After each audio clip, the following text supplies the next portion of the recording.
Hello everybody and welcome to Firefox number 50, the big 5-0 for this GCU Smash Run organization. Well, not organization, just tournament in general. I'm Anarch Zero. And I'm Gnomes. Yeah, joined with Gnomes, and we're here to at least open this as much as we can until, you know, our games get called. So I think 70 total people here today. Almost matching the first tournament of this semester with number count, and oh boy, what a one to be a part of. I'm so excited. I'm really excited to see what all the players are going to do, especially with a bunch of new people. We definitely had a lot of people admit they were new to this tournament, but heard about number 50, and I'm super stoked to see it. We also got prizes on the line today. Yeah, this is the first week where we actually have something on the line. With this one, we have 4 free spots to Ascension for the top placers of this tournament. And that's free access to everything in Ascension, all of the tournaments available. So I think that's Rivals, Doubles, Singles, and maybe a Mario Kart tournament. I've heard of that, but I don't know if that's happening this year. Yeah, I didn't look at all the games, but either way, it's super exciting to win that, and thank you so much for allowing us to be able to do that. Yeah, thank you, SAK. Shout-outs to them for helping us get that going. Please check them out. They also run a lot of weeklies here in Arizona, and they're one of the premier spots to see Arizona Smash. And honestly, I've been to a few of those tournaments. Ascension is really fun. I enjoyed a lot. So thank you again, SAK, for that generous ticket. But yeah, as we get started into today, we're just waiting for more matches to be called out right now. We did a whole roll call and everything. Bunch of good people here today. And we have the first match on stream going to be Pack versus Thwomp, a Greninja versus a Toon Link. That's going to be really, really interesting. I don't think I've seen a Greninja all year, but I haven't been paying that close attention either. So it's going to be really interesting to see what it does. Yeah, it's going to be kind of a throwback to some of the players that we're used to seeing here. Not Bethel 3D and not TMJ as the Toon Link and Greninja, but Thwomp and Pack, who are both supposed to be heading up here at the moment. JT! Well, head up here. Let me get you. All right, cool. Both players are here at the stream setup, and they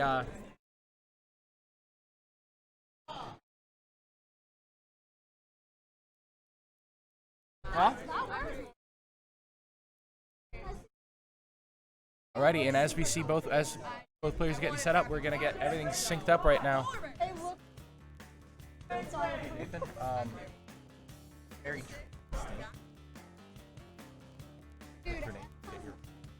I don't remember the exact color because my friend gave it to me and she's like, I was like, okay, that works.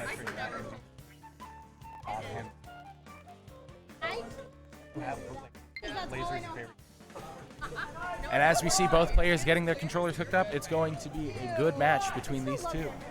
Hello, my friend Sam. How are you doing today? I'm doing good. Hello. Not expecting a massage right now, but I'll take what I can get. Hey, it's gotta be good. Don't complain. Never complain. Gotta get ready for commentary. True, you gotta get loose up. Loosen up for commentary, guys. Oh no. Make sure, hey, I'll make sure that doesn't. Okay. Thank you, friend. I can tell you this one I got from them. Alrighty. Because Did he tell you who's player 1 and player 2? Okay. Andrew, who's player 1 and who's player 2?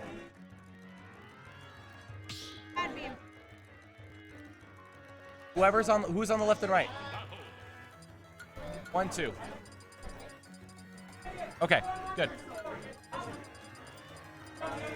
And as we get every other match called out, we're getting our stream set up. Once we get that on our screen, we can tell you a more accurate picture of what's going on. But as it gets louder and louder in here, hopefully we don't get drowned out by the background noise. I'm hoping not either, but if it does, I mean, you can hear all the fun going on here, and you should show up yourself if you're in the area. Ooh. Gonna just slide that plug in there. Did you guys gentlemen PS2? Nice. What? Yeah, of course. You're just, you have a VOD to watch. Is this your first time on stream?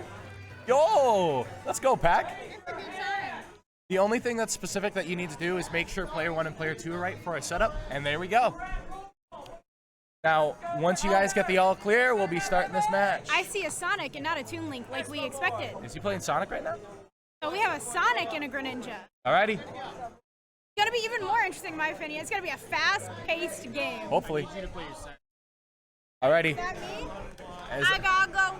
And as this game starts, we get to see some Sonic versus Greninja gameplay, Thwomp has been switching over to the Sonic pick a lot more, putting a lot more time into him as opposed to the Toon Link, as Jam Jars hops on with me onto commentary. I think I've got a while. I'm at the bottom of the bracket. So who do we have? We got Thwomp, a familiar face to any VCU audience, and then we have Pack. I've seen him around. I don't think I've seen this gameplay before, though. He's very new to this year. He tried out for the team, did decently well, almost made JV, and is currently doing his best to show Dude, this how he's doing. it's looking hot. Sorry to interrupt you. Yeah. It's got some really nice moves right now. See him try to make this percent lead as far as he can take it. Well, in order to have a successful Greninja, you do need to have a really good combo string. Those kill confirms are absolutely necessary. I saw him doing some drag downs. He's solid. Yeah. And he's got the lead on Thwomp. So let's see how Thwomp responds. What do you think of the Sonic versus Greninja matchup? This is very interesting. Both of these characters are very fast, so Sonic will have a hard time just kind of staying away and camping from Greninja, simply because his ground speed's similar.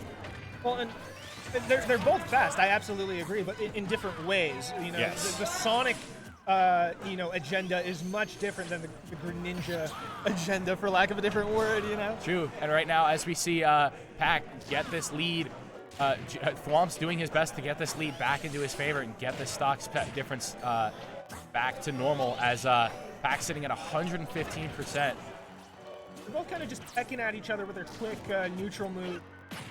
Not quite. Ooh, that was a bait. That was a big bait. Yeah. He didn't get anything off of it, but you got to pay attention to when your opponent is being nervous like that. Store that in the back of your mind. Yeah. As we see a bunch of these spin dashes not leading to a kill confirm at the moment, Pac's at 160%. And doing his best to stay alive, not get hit by any of these call-out smash attacks, stopping the Sonic camping with the water shuriken. That's something that's very interesting to see. Back throw got buffed from Smash 4. I didn't think that would kill, but it, it absolutely did. I mean, 170. I think most of Sonic's throws should kill, except for maybe down. Yeah, does up throw kill? I think It's maybe. interesting. Forward throw does kill, which is, you don't have a lot of killing forward throw. True. But look at this lead that Pac's been able to just kind of get for himself. He's in a comfortable position. AT, Thwomp is off stage, trying to find his footing. Lost his double jump. Yeah, doesn't matter. Got it back and is getting himself back to getting a foot on stage. Back is at a high enough percent to where I don't think any of his kill confirms will be very consistent, as Thwomp Big smash, he sent him to Minecraft! brings it right back into his favor. Some good adjustments from Thwomp right out here. And now Sonic is in his prime. Like, this is the key position that Sonic wants to have. He can weave in and out comfortably, not overextending himself. Look at all this damage. So many good combos off of that spin dash right now. Mixing up what aerials are coming out. I've seen nair, fair, and back air all connecting. So much awareness from Thwomp right now, but Pac with a phenomenal chase up air. And this is An accidental taunt. Thwomp's scared he's gonna get kicked off the team for taunting. Oh my god. He's a good guy. He didn't mean it. That being said, this is a really good percentage for Greninja to be to have Sonic at. He can get a lot of combos off of this, just like that. Yeah, and he keeps that pressure up, but that spin dash keeping him away. Big F Smash, almost a sequel to Minecraft. Oh. Trying to get the threequel. Oh, but that fair barely missing for JT right there. Trying to find his kill right now. Might have been good DI. Full spot dodging. Again, really good DI. I'm wondering if in both of those situations if an up air would connect. It might have, yeah. I'm not familiar with Sonic, but Swamp has to follow the die. Yeah, I mean, that up air might just have it miss anyway, but right now both of these players are just trying to find their footing still. Really good at holding his F smashes to make big callouts. Oh! Greninja makes that back. Yes, Greninja makes he was high enough to make that back. I got scared for him for a second. So then we remembered. Then Greninja's good. Back throw? Not gonna kill from center stage, but at Forward throw one, might have killed. it was still center stage. Yeah, that's true. And not on the platform. True. Maybe up throw to have him have that pressure up top, because right now his edge guards aren't landing on Pac right now. Swing. Be a little bit more strategic with how he's swinging. Yeah, I don't think Thwomp's taken any percent over the past minute, maybe 30 seconds. and he hasn't been able to find this kill. We're going to so much time right now. It's been 2 minutes left in this match, and Pack's starting to find his footing, maybe. And I think Sonic can't take like he has no confirms. At this point, he needs to get a random call out. like that. There we go. That pullback from the S smash just enough to have him miss that grab. What a good guy. Yeah. I'm sorry, I didn't mean to taunt. That's my bad. I would have owned that. I'd be like, yeah, I did. As we see the new stage pick coming out. Let's go trail mix.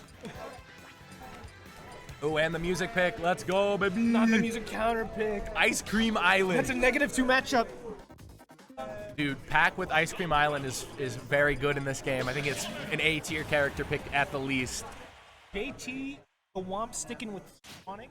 Where did they pick for the stage? FD. FD? Yeah. Really? Huh. Greninja gets a lot of, not platform extensions, but a lot of stage pressure to apply because of his ground speed and his good combo moves. We see some very dangerous shadow sneaks coming from Pack right now. Trying to catch his opponent sleeping. Well, from Pack's point, yeah, I think there is a lot you can do, especially when calling out air dodges and following up with like a dash attack. Or I can see how the pressure would allow Greninja to continue his combos if the player he's playing against has nervous dodging habits. True. Or you can just react to the chase down and go right there. But right now, Thwomp is not allowing that to happen because he's trying his best to weave in and out, get these hits where he can, and build up the percent and get that hit. No, yeah, I think it's important to be mindful of who it is you're playing against. Sonic on FD is just as strong as on F, in my opinion. It's not the most educated opinion, but it's an opinion. And it's certainly looking to be the case right now as Pac cannot find his way in. Sonic is just going back and forth on the stage and he's not able to find He's got to go fast. He's got places to be. Got to go past the rainbow or something like that. He's got to follow his rainbow. That's what it is. There you go. You got the lyrics. I hear rainbows are fast too. Why Sonic's so fast? Refracted light is very fast indeed. And right now, more trades coming out from these two as Thwomp finds his way to extend his lead on this second stock. Yeah! Sorry. I like to It's copy funny, the voice and there he actors. goes. 104 even percents, but that stock difference is the biggest tell right now as Pac is unable to chase down Thwomp and get the kill. He's staring at Sonic in the eyes, who's just holding spin dash, and it's hard to know when it's safe to like Sonic is fully charged. He's like a rattlesnake coiled up. Like you do not want to be near that when it unwinds. Yeah. In that first game, he was doing a very good job at getting those water shurikens in the way of his spin dash, trying to apply as much pressure as he can. But I haven't seen a lot of that this game, and that's probably one of the biggest tells right now. Womp is at a comfortable tier. He's making these big call-out reads, knowing that Pac is desperate to approach and punish him. Yeah. Oh, but no follow-up from that spike from Pac. Up tilt's coming out. Pac still struggling to get this kill going. As Thwomp is dancing around him with all of his circle moves. Oh, and a good fair. Finally getting that first stock. The reverse. Don't know if that's enough to swing the momentum in his favor as Sonic can really just keep himself as far away as he can right now. But here's an opening. Yeah, it's some decent hits coming out from Pac right now. Trying to find his way back in, and that F smash once again. That was close. It's just slightly more to the side. Ooh, he's oh, baiting it. He had it. He's trying to bait him out. Dude, Pac has started something. Yeah, but it might be too little too late as all Thwomp has to do is wait a little bit longer, get a little bit more percent, and he'll start finding some kill confirms. Ooh, and a good shadow sneak, getting himself back on stage, establishing that stage pressure. How does he get on? AT Thwomp is just trying to catch the... And a back throw right at the ledge. Gonna take that game 2 from Thwomp. Good game. Games from both players. Good sportsmanship between the both of them as well. And a pretty good game to put on stream first. Come on, ban Thwomp. Somebody, he taunted. Get him out of here, get him out of here. He didn't hear us. Taunt to bodying somebody, you can't do that. How did you mash a taunt?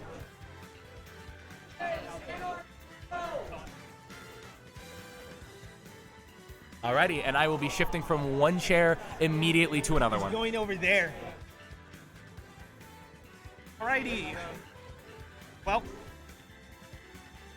in the chat, this is now a boomer stream. Jam Jars is on chat by himself. This is officially a boomer stream. Boomer stream incoming. Here we go. Boomers in the chat. Boomers. Lamau. How are you guys doing today? I don't have the chat up. I can't see how you're doing, but I want you to know that spiritually, I hope you're having a good day. Do some Wii Fit Trainer deep breathing for yourself. You made it. It's the end of a Friday. You deserve a little R&R, as they say. I should pull up the bracket, though. We have Anarch Zero versus somebody. I forgot the name. Hold on. Bad commentator moment. Gotta get the cold ramen. He can hear me. All right. I'm pulling out the ZSS. This will be hype. We got two fast characters. Expect some zooming, some moving, some grooving. A lot of nair from both players. Potentially lots of down B. It sounds like they're going to PS2. Very unorthodox stage to be going game one. Spastic keeps looking over at me. Oh, Galaxia is here on the mic. Galaxia back on commentary. You've been on commentary before? I've been on commentary 3 weeks now. Wow, congrats. Yeah. That sounded very demeaning. I'm sorry. Sorry. I almost soloed top 8 last week. Dang, that's impressive. Solo commentary is fun, but also not fun in any No, it's capacity. so hard. But here we go. We got my buddy Galaxia. Anarch Zero versus Cold Ramen. Have you seen these two play before? I have played a couple sets against Anarch Zero, but I've never seen anything about Cold Ramen.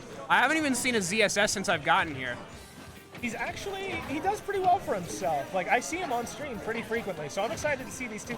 Anarch Zero is definitely the favorite. I believe, is he on varsity? He's on He varsity. is. Run back on varsity. I think that's the second time, too. I was like, there's a breeze. I can't believe we're being harassed on stream. Blowing in my ear, it's a little... What the call out! Anarch Zero knows his stuff. And that's really important when you're... Stop! He's finally gone. All right, he's leaving. Not a spy was blowing in our ears.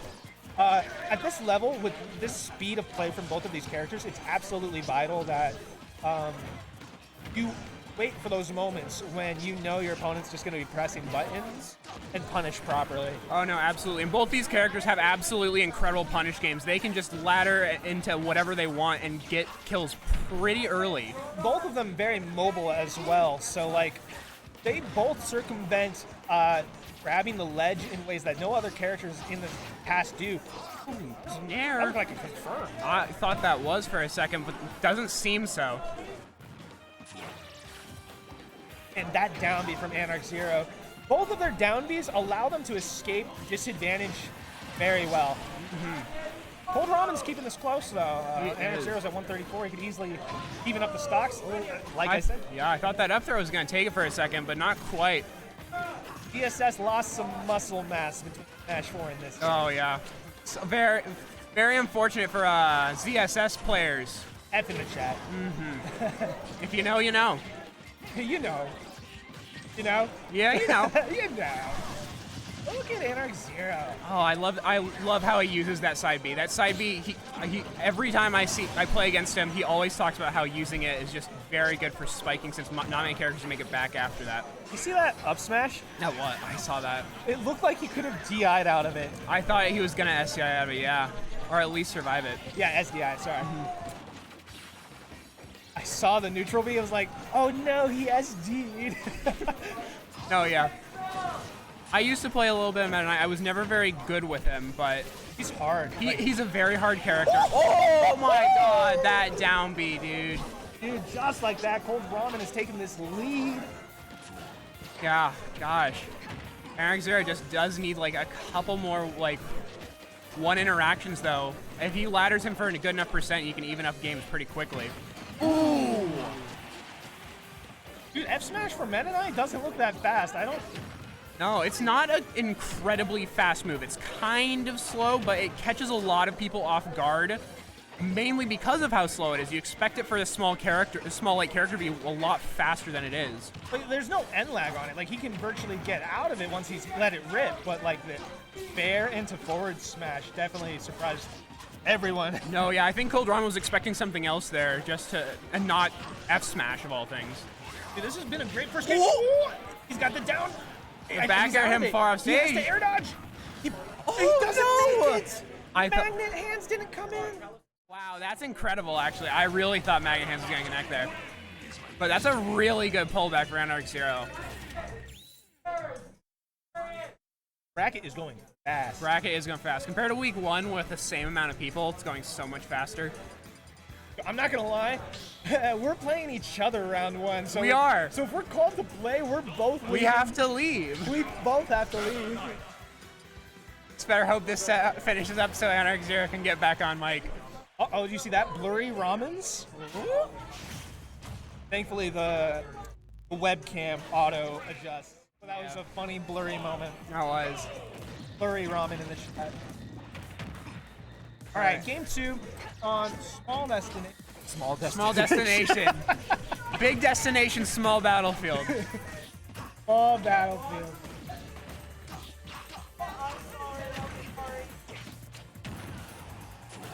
Both of these players absolutely very speedy. I'm excited to see.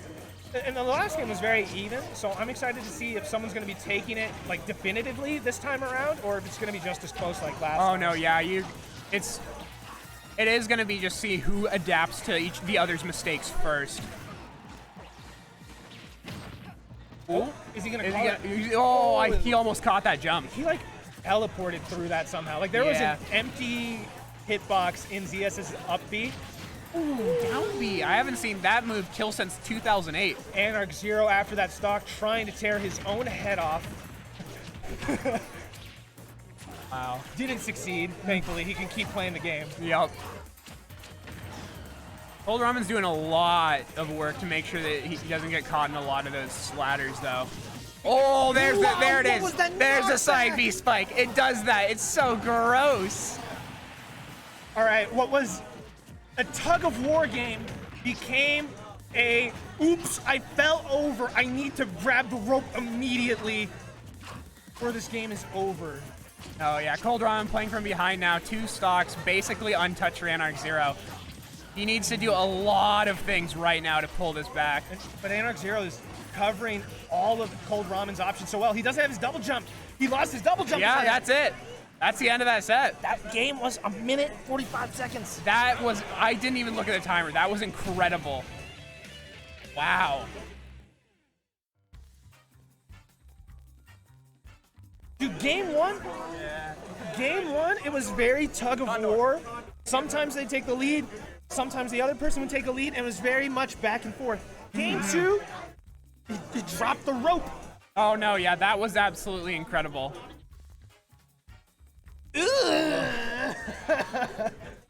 I've heard Anarch Zero talk so many times about that side B. I've been lucky enough to never have to suffer the end of that myself, but I always think with moves like that there's like meteor canceling, kind of like in Melee. There's absolutely not meteor canceling in this game. Oh no, yeah.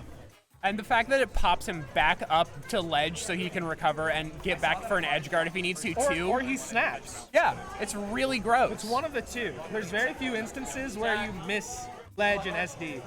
Oh yeah. A little bounce.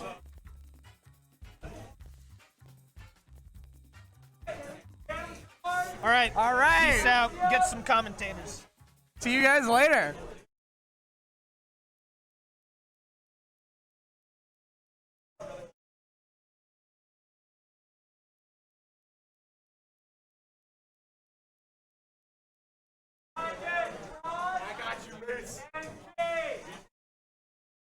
Oh boy, do we have a GCU varsity match for you two. 2 sorties. The 2 big sorties on our team, a Link and an Ike, between Realm and Mainframe. I will probably be calling them Realm Mace or Mason during the set, and then Mainframe Zach, simply because Friends. I like my friends, and I know their names. That might happen, and as we see both players show up on screen. How's it going? It's going pretty good. I'm excited for this round. And as we see, would you like to introduce yourself to the stream? Hi. Back into this game, not too far from where we left off. Mainframe did a phenomenal job at bringing this back into his favor, but Realm still with a little bit of the lead. Whenever you guys hop into this, hopefully you'll be understanding what's happening. Mainframe. Realm's looking like he's trying to take it to a game 3. He needs to be really smart, trying not to make any big fallbacks. Ooh. And that's a wrong tech, leading to him and a relatively early death for him, putting Mainframe only at a 31% deficit that is now erased. Yeah. It's going to be really hard for Realm to come back from that. And Mike's taking the lead. Yes, very easy for him to do that. Just 3 or 4 solid hits, and that's all That's all Mainframe needs to get himself back in this game. And I will be heading out for my next match. All right. South Keegan on the mic. This is an intense game. Game 2 between these two. Oh, is that gonna take it? And that up B is gonna get him at the ledge. That's tough. That's tough. That was a tough. That was tough. It was. You could definitely see Realm starting to adapt that second game. It was definitely a lot closer. It was a lot closer, but still 2-0 to Mainframe. Oh my gosh, that kill, that first game. You see that forward tilt? That was clean. He spaced the get up attack and got that forward tilt. Oof. Great. I gotta say, I was about to fight Mainframe. If he had lost that last one, I was not excited. Yeah. I fought Realm my first match. I've just been playing varsity players today. I'm up against Scooter. Oh, okay. Well, I believe in you against Scooter. I believe in you.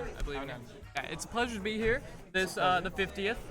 It's great. Yeah. It's a big event. The 50th journey. It's awesome. You know, I'm very excited. I'm very pumped up. I'm in my flow state, which I like to call kill mode. I'm in kill mode right now. Well, I'm not really mean or anything, but I'm dialed in. So I'm very happy and excited for the rest of the games tonight. Oh, you see Adam pop in and nod his head. Yeah. With his stupid sunglasses. Yeah, I love sunglasses. Those are awesome. If I had them, I'd be wearing them. They're really funny. There it is. Yep. Where did he get those? I don't know. Did he just find them lying I gotta around? ask him. They're great. Adam! We're having a bit of a Wi-Fi issue right now because I don't think we're live. This will be on the VOD, so hi VOD, hi future us. Hi, VOD. That's me. Have you noticed that there's a guy playing stick? Dude in that green yellow jacket with the hat right there. He's playing with arcade stick. Or at least I saw him doing that. He's playing with a USB steering. No. He's actually playing with the arcade stick. Yeah. What? Yeah. Are you Or at least, serious? At least I saw him. I saw him pressing it and it was plugged in. So I hope we get him on stream because that would be awesome. So I really hope he's good. That's like some Atari level stuff. Yeah, that's yeah. Well, I mean, people use Smash Pad and all that crap. That's like the WASD and the fighting game layout. There's some weird stuff that some people do. That's really interesting. I've never even heard of that. Yeah, there's something because here's the thing: each direction you press is a button. Right. So theoretically, you could do left and right at the same time, or up and down at the same time. So there's some stuff and some tech that was going to be exclusive to that form of stuff, and just the way that you manipulate, just like how you would, there's not much difference mechanically between a GameCube or a Pro Controller, right? But you can really achieve some like wacky stuff on that stuff that wouldn't even be possible with a controller. So I hope we see him. I hope he's really good. If he is, I want to see him on stream, and I want to watch him because like I just saw him. I saw him playing with it. Like, was he? Did you see? I didn't see him playing. I was just playing across from him, and I heard click, click, click, click, click. And I was like, what? And then How did your match go, by the way? Pretty good. I won 2-0. The guy was very good. His name was I forgot his tag. His name was David. He played Ness. And I have a lot of Ness practice, from Andrew and stuff like that. So I felt well equipped going into the match, but he was still very skilled. Anyway, this game we got going on now, Simply Turtles versus Pineapple X. Pineapple X has shown an immense amount of improvement. I've always been a Gatlin fan. That's Pineapple X. But one tournament last year, he wiped me, and I was like, dang, I gotta take Gatlin more seriously. Not that I wasn't taking him seriously, but I was like, dang, Gatlin's a threat to even the varsity members because he wasn't on varsity. And then right after that, he beat Braden. So we were like, pro Gatlin. So Gatlin has a history of being a varsity member, so let's see it continue now. That pit or dark pit? That is Dark Pit. He changes between the two. He also plays Palutena and Hero.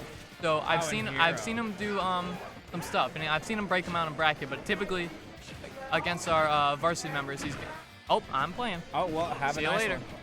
one. Well, I'm really interested to see how Simply Turtles is going to adapt his playstyle to focus around stopping Pineapple X and his spikes. He's got forward air, which is a really good spacing move. He's got some real and a spike early. I guess I don't need to worry anymore because 8%. He's already taken first stock less than a minute into the game. We are looking at a good match so far. The Turtles taking it. He took a really early lead. This might continue for the entirety of it.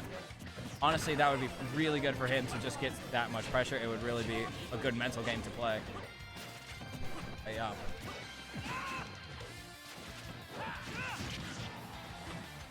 Simply Turtle's trying his best to keep his distance, and Pineapple X is just really spacing him out with that sword. Doesn't really. Oh, hey, what's up, dude? How's it going? Terry. I got the Terry download. We got the Terry download. Dude, he took a stock less than 30 seconds into the game. That was insane. He's already been on Yeet Smash twice for the exact same thing. Really? Just nair down air. Seriously. Simply Turtles has? Yeah. Huh. Interesting. Nope. Dang. This might be a 3-stock right here. I'm 95% sure that was a misinput that just went his way because the down he's smash? always talking about how the power guys are sometimes just goes backwards, doesn't want to. Yeah, I play Terry a good bit, and that does that too. I don't really know why. Maybe it's just like It's really. just the way you input it. Yeah. A lot of people do like the full circle to do it. That just Nah, that might not be it. it turns it around. Pineapple X has been doing a pretty good job keeping his distance and closing in some percentage with some Turtles this one. Gotta watch out for that spot dodge from Terry because that'll get 30%. Jab, power dunk.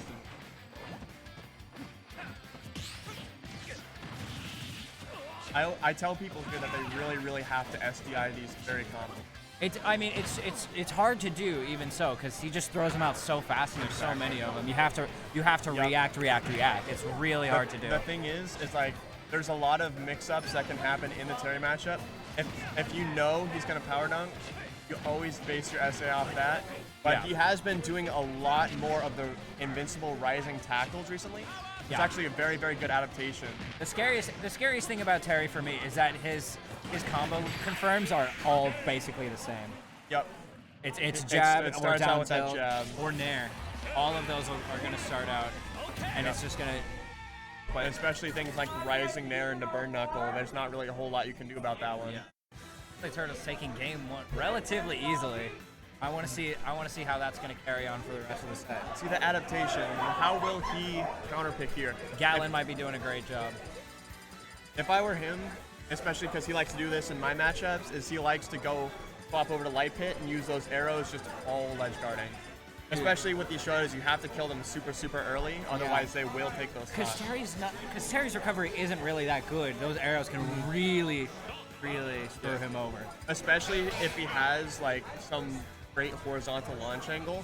There's not really a whole bunch you can get back to stage with. Like he does crack shoot and up B, but that's all he's got. Crack shoot. If he loses his jump, he's in a very difficult situation. Oh, but he's playing Palutena this time. That's going to be interesting to see. I want to see him implement that shield. He's going to keep his distance for sure. That's going to be really good or against, rather. I played his Palutena before. He plays a very safe, I wouldn't want to say campy, but very safe Palutena that knows when to get in. And to back out. Exactly. But one thing is he does like to approach occasionally if he gets antsy for damage, which is a very dangerous game with Terry. Of course, because I mean, as you've said, that spot dodge is just so bad. It's just so good. A lot of Palutena's grounded moves do end up being really laggy. Like that F tilt, if you miss that, you're in for a world of hurt coming from Terry. That probably would have been death because he has go right now. Exactly. Max Rage Terry. But that back air is going to take a first stock, putting Pineapple X in the lead. That's good. He has been playing a lot safer, which to his Definitely benefit. what he wants to do in this match. To his benefit. Oh, the counter. No, it I'm is. interesting to see how that comes out in ledge guard scenarios. Really good stage counter pick too, bringing him to Yoshi's because he has trouble power dunking on a lot of those platforms. Does he really? Yeah, because like you just saw a moment ago, like he does his jab confirms and he falls out when he hits the platform. Interesting. But that down tilt will confirm into burn knuckle. I'm just getting into competitive Smash, but this this stage matchup thing is really interesting to me. How characters can benefit. All it comes down to is how is the stage laid out. Like exactly. What is the distance between the platforms? With Yoshi's story, we've got these little slants. So like Penguin 01, for example, doesn't like this stage. It messes up his Gordo traps. Yep, exactly. For some characters, the slants on edge make edge guarding for ledge trapping way more difficult. Like Zelda. And some it bizarrely makes it a lot easier. Like I'm pretty sure Mario can just straight up dash attack at the ledge and hit below every single time. Yeah. It's really fun though, because that ledge does actually have like an angle. So I play DK, so I can like do the thing with it if I nail it just right. He's getting really antsy for these smash attacks. Yeah, it's coming really punishable. We're told to, are you okay? I forget the real name. Yeah. Buster Wolf. Buster Wolf. Good early percent confirmed. Especially because a lot of people aren't expecting to have to DI that up because it comes out so fast. Ooh, they're taking the very good. Not letting you get back to stage safe. You can't do this. Yeah, Palutena's gonna really needs to really capitalize off of going. Oh, the Nair chain's doing so much damage. Yo! I'm off. Right. Have a nice one. These Nair chains have been pretty much the entire stock, evening it back up, trying to catch that ledge get up with explosive flame. Very good parry, not going to be able to confirm off the jab. Going for that rising tackle to call out the jump over. Very smart decision. How will he get off ledge? But that F tilt, just about killing. It's very smart to power dunk over the top of Palutena. And the power geyser will take the stock. Very close game near the end there. Very ultimate coming back with that go sauce. The power geyser. Man said, "Are you okay at 0?" And Palutena said no. Yeah.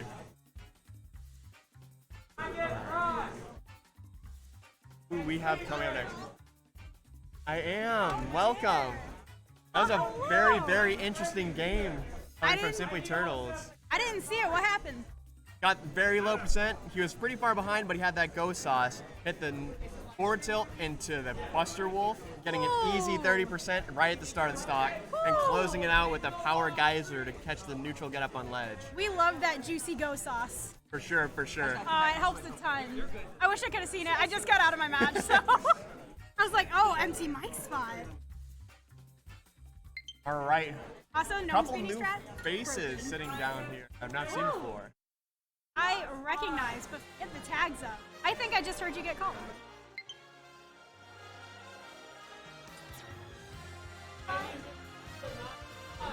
All right, I'm off. Bye. Listen on. Good luck in your match, not a spy. Kick booty. Alrighty, and we are about to get into this next match right here.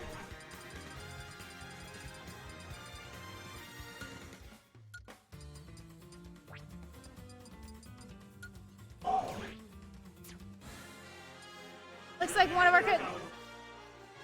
like one of our competitors is playing Yoshi, and he's playing the best skin, Yarn Yoshi. Literally the best. I love the nickname for it, Carpet Yoshi. Is that what I heard you say? I'm gonna start calling it Tennis Ball Yoshi. Thank you for blessing me with this information. So it looks like we're just getting tagged into the Switch as we are setting up for this next exciting match.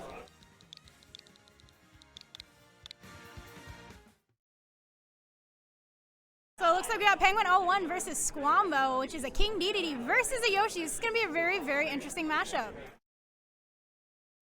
I'm curious to see how both competitors are going to deal with the downsides to each of them in this matchup, because poor Yoshi can be kind of light and King Dedede can hit really hard. But on the other hand, Squambo might be able to get a bunch of combos off of Penguin 01.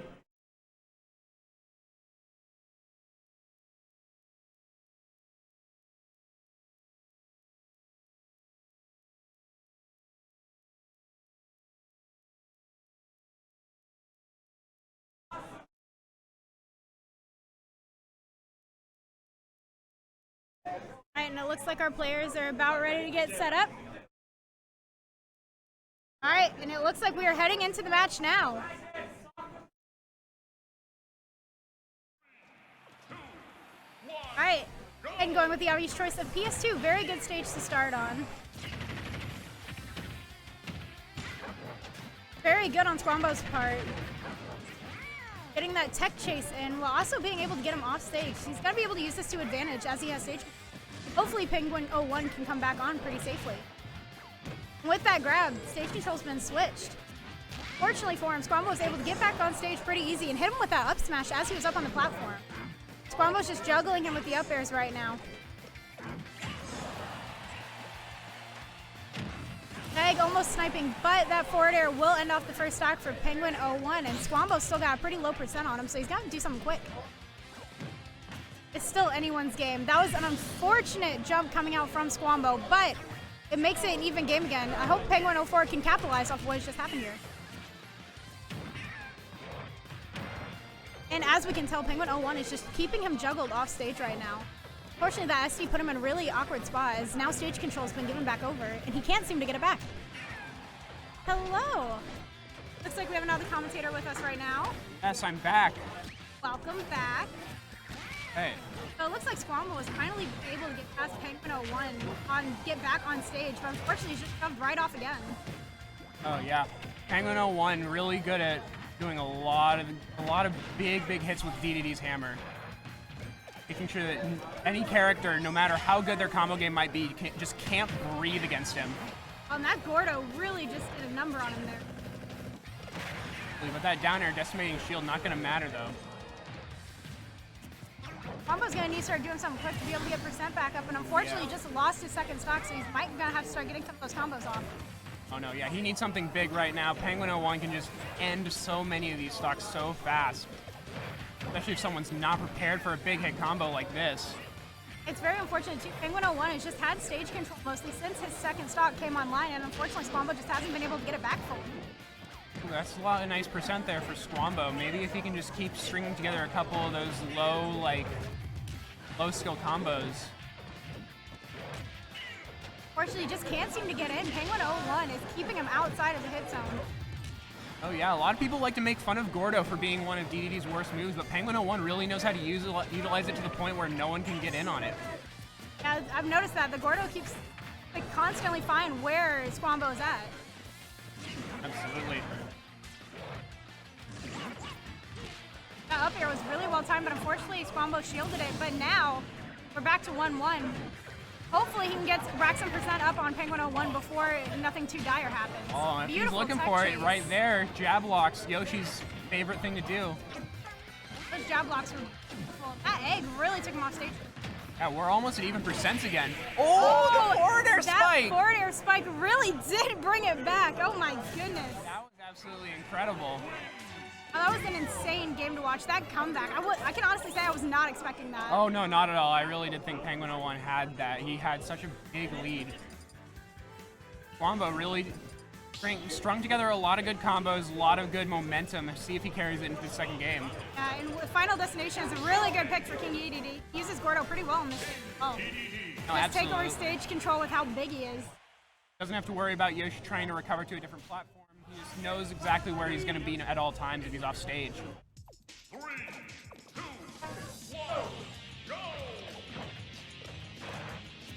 Alright, and this match is starting off with a bang as Squambo's but Penguin immediately answered. A lot of big combos, making sure he breaks out of whatever Squambo's trying to do early. Good Gordo inhale to get him to a pretty high percent already. Trying to just juggle him in the air. Fortunately, though, he's got stage control right now, and Squambo's got to do something quick to be able to take it back. Absolutely, but that back air chain is going to give it to Squambo now. Good snipe on the Gordo with the egg. I've never seen that happen before. No, yeah, I've never seen those two projectiles clink like that. Alright, I gotta go. Right. All right, Galaxy hopping on solo commentary. What else is new? Penguin 01 looking like he's trying to find a way back on stage, see if he can pressure Squambo at any point. Oh my gosh, it's Squambo. It's Squambo, Penguin 01. Last time I saw Squamble, he didn't have a beard and was playing Ice Climbers. Hey man, pandemic hits people different ways. What happened to my mans? He's playing Yoshi now. He's killing off his top with down air. An equally as janky character at certain times. Oh, Because absolutely. that down air kills up for some reason. And does 30%. I feel bad. I came over and started making Squamble laugh. Doesn't seem to be making him any worse though. Oh yeah. As he gets star KO'd by And a good double Gordo from Penguin 01. Oh no, yeah.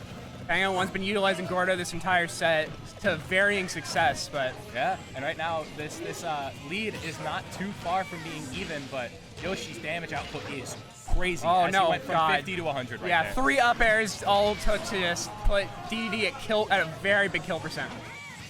Oh yeah, this is Yoshi's definitely a character you don't run into every day, and it absolutely has some weird interactions you've got to be ready for. Oh no, he's absolutely brutal to fight against. There's no character that I hate more in this game than Yoshi. He's got that armor double jump, and it's funny. It is really funny, You gotta but work around it. Ooh, down B actually hits Gordo back. That was some good spacing from Combo too. no, absolutely. Making sure he hits the ledge, getting DDD away from him with an air. Ooh, and a good parry. Penguin 01 seems to be getting at least a little bit back into his groove. That Nair traits from both characters. Absolutely. Combo trying to go for a deep forward air, trying to see if he can end that stock without. Misses out on that inhale with punish, but not too far off either of these characters from finding the kill. Penguin 01's been bailing out of that very well. No, yeah. Just kind of sensing how much danger he's going to be in if he that motion, and then getting out of it. Absolutely. Another thing Yoshi's really good at, if he hits you with any of his funny moves, like down air, he can scare you into running away even. Just give him stage control. And one of DDD's very good moves that we see Penguin throwing out a lot right now is that up air. That's probably going to lead something beneficial for him in the future. How to find this kill to bring a stop. Oh, he absolutely needs to kill so he can use that up air the way he was using it that first game as just an incredible juggle tool. And that up tilt will do that. As well as the nair and the up air. That is easily one of DDD's best moves. Absolutely. One of his fastest, both out of shield and just out of anything. Missing out on that jab lock. Squambo trying to get himself his stock without any trouble on this last. No, absolutely. A jab lock right here would be absolutely devastating. And another for Penguin double 01. Gordo. A back air.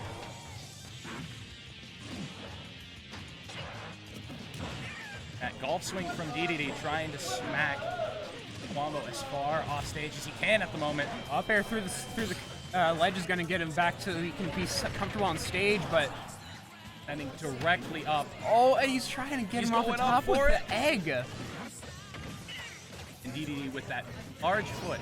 Catching him, dropping shield with that down B. What a creative way to end that game. Not very often you see down B kill.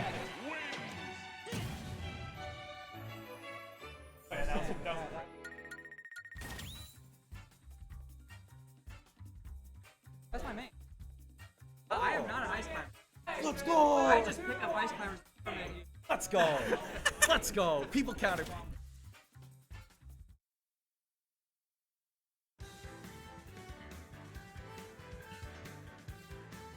Hey, you drop shield. Are we listening to Nick Ulster? Everyone in the venue turns over like, what just happened? Man, it's good to see you back, man. All right. Let's go. Oh, the Brawl Special. Yeah. Yeah, Squambo's such a good competitor.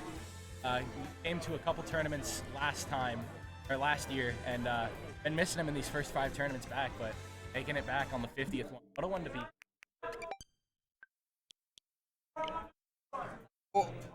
Alrighty, Casey, got a match against Bethel. Oh, you're coaching him? Alrighty. Both players getting their pros connected. Pro controller supremacy. Although Pro controllers are gross, don't play with them. Player 2 does have the nice white gripped Pro controller from the Smash Day from when it was released for Smash.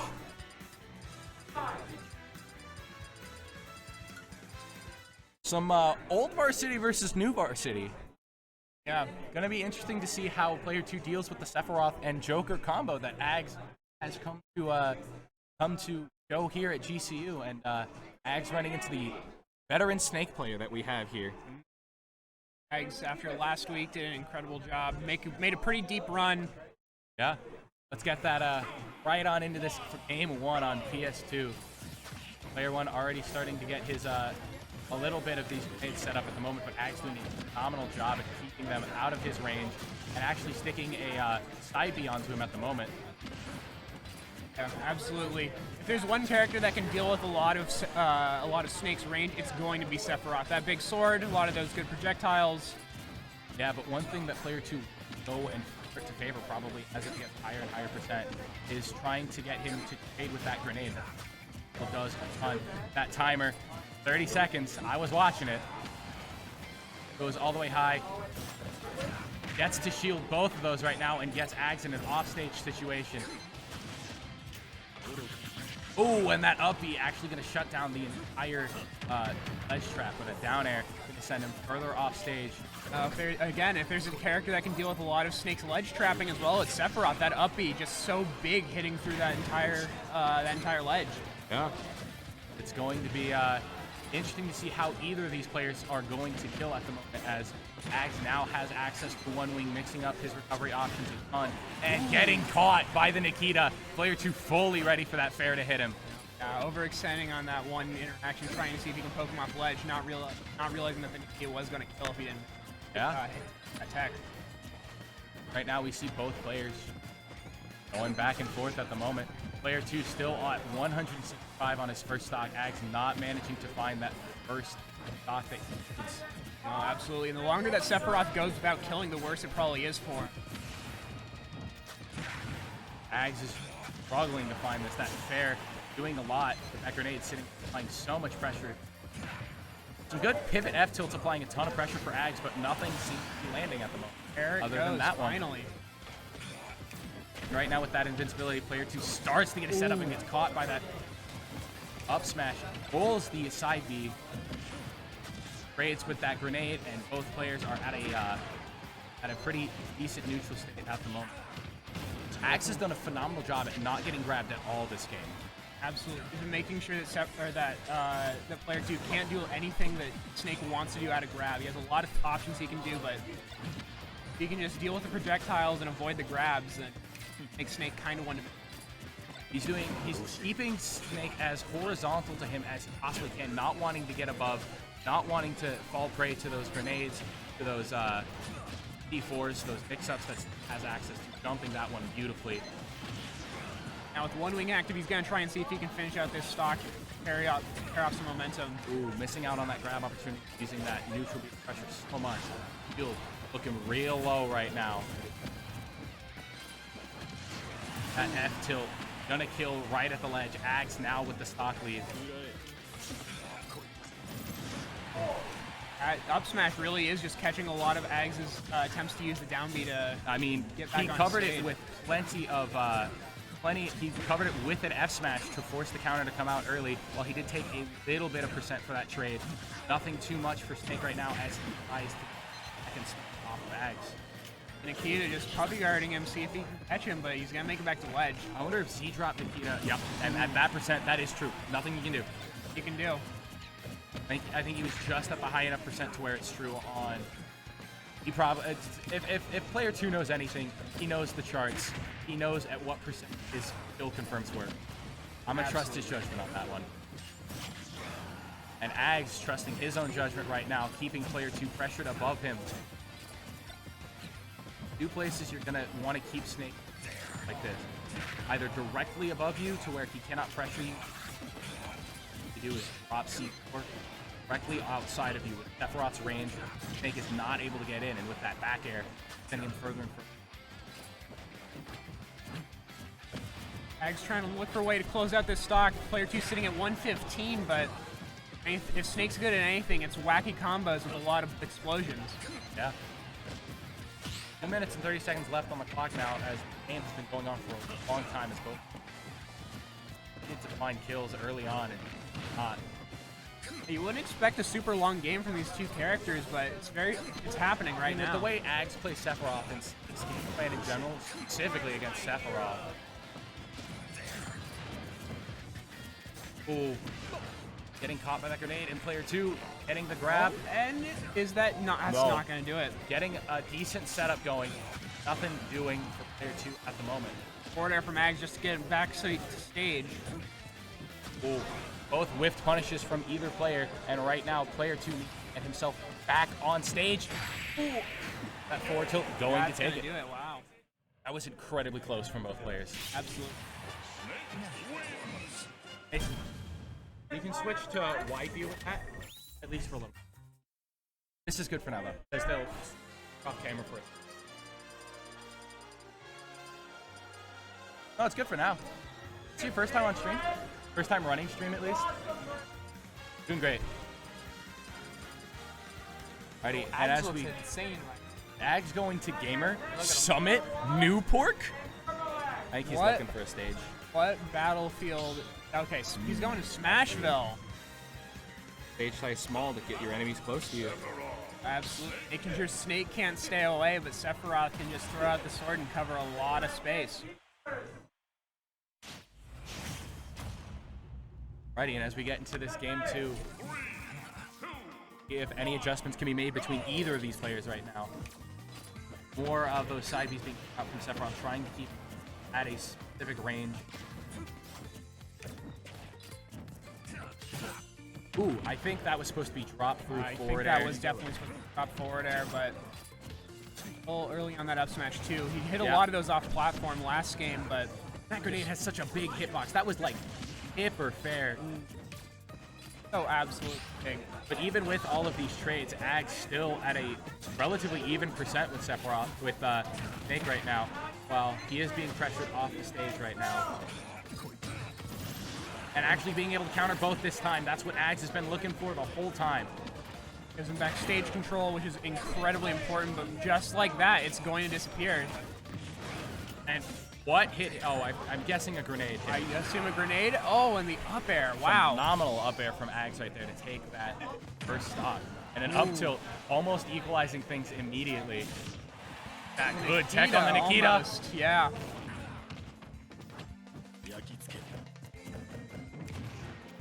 And the first nair I think I've seen all game. Ags is starting to get back into his stride as he keeps pressuring player 2 off the stage. Oh yeah, it looks like Ags is starting to put it all together right now. Maybe this stage pick was exactly what he needed. Oh yeah, it's giving him a lot of good momentum. That down smash even gonna take that. That killed off the top. That was crazy. That was absolutely insane, yeah. Ags is starting to figure it out right now.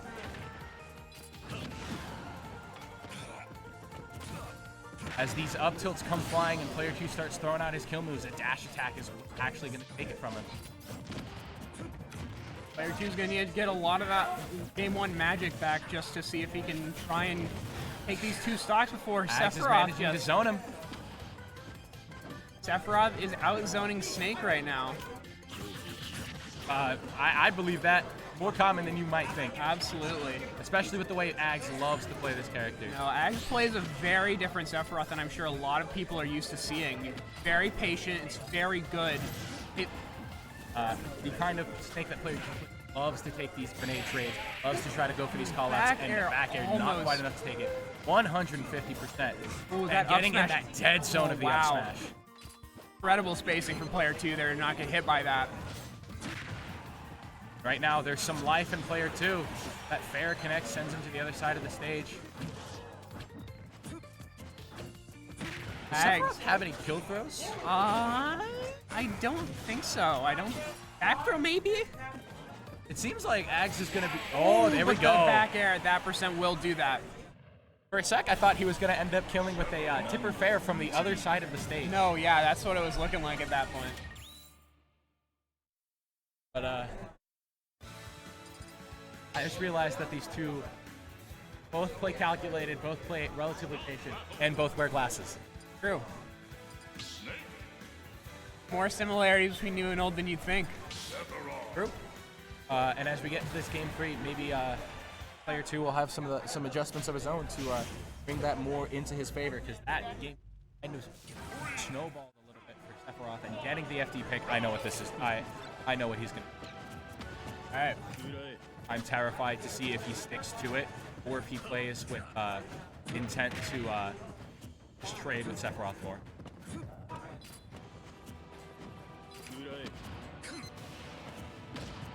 I mean, I trust you on the analysis for that one. I don't know enough about player 2 so far. So what he might start doing if he's in the lead or at a deficit is just start to jump on platform, start grenade camping. Ooh, that might... It works super well for certain situations because you just have to trade with those grenades. But right now, Ags is not letting him get that control. Yeah. Knows that get up attack is one of the best things to do against Snake, unless they start short hopping, in which it's just all a big game of rock, paper, scissors whenever Snake down throws you. Absolutely. You have to be ready for everything. You have to make that split-second decision, and sometimes it just doesn't pay off. These down smash callouts are doing wonders for Ags at the moment. Absolutely. Ags putting on a lot of pressure that I'm sure player 2 would rather do without. Yeah. As 2 explosives get sent between players. I honestly did not know that Giga Flare would get caught by grenade. He did that twice because he knew it would poke the second time. That's gross. As you see Snake trying to shark these platforms up till that. Oh, I believe that was sweet spot. Yep. Sephiroth doing a phenomenal job at trying to pass these ledge guards. Ooh, up tilt. Snake classic in this every game so far that he's been in, being Brawl and this one. That's you can nerf it as much as you like, but he's still gonna kill with it.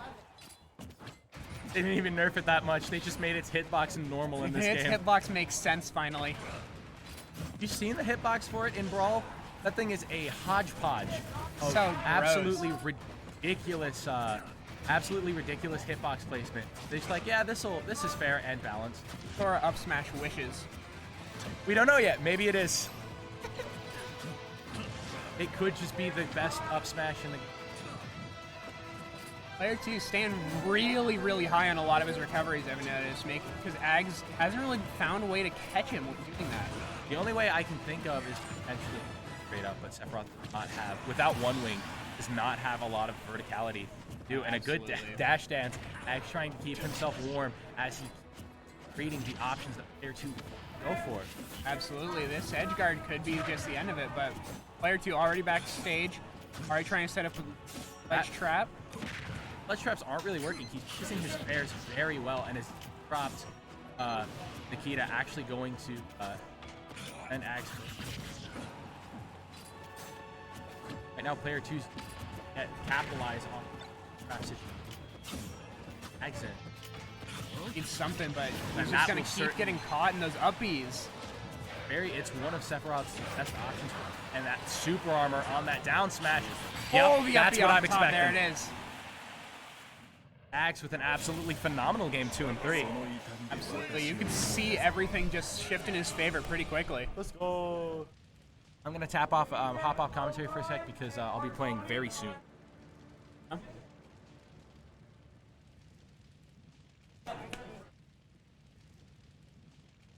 Here we are again, Andrew. Galaxia solo commentary.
Yeah, this is best.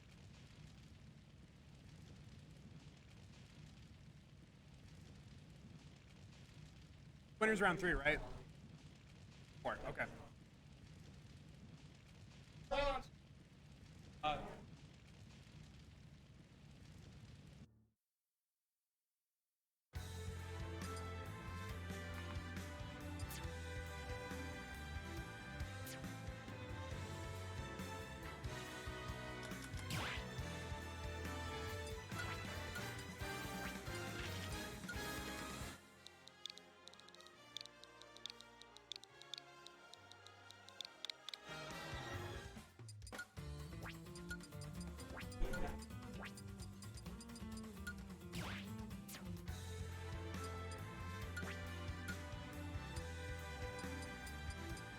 This is my attempt to stall right now while names are currently made. Oh, there goes little mac and cheese.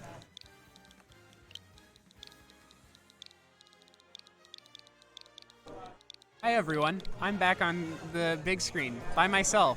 What else is new? I've commentated 4 tournaments in at least 1 set. I've always been alone.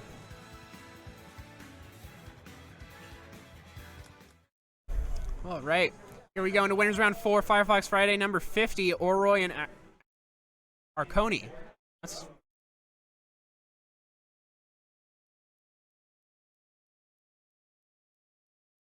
like we're gonna see a sword matchup. Imagine seeing a sword matchup. I haven't seen one of those in forever.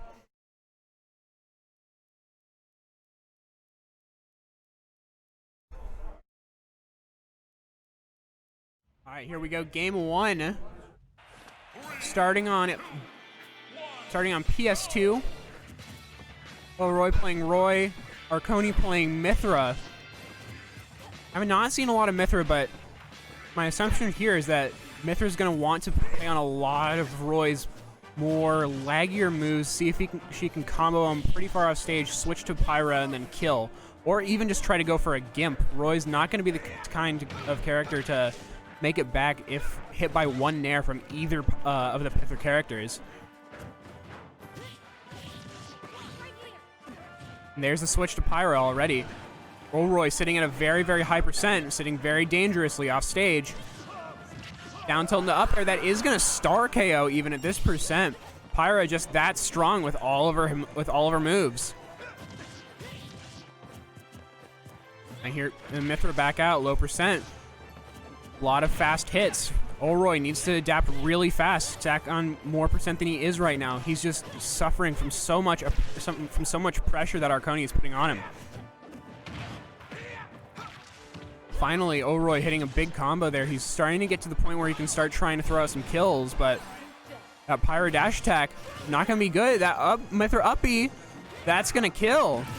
Arconi already sitting at a very, very big lead. Oroi needing desperately just to try to see if he can pull some momentum into this next game. Forward smash going to take it. Roy might be able to pull this back, but it's going to be a very, very uphill battle.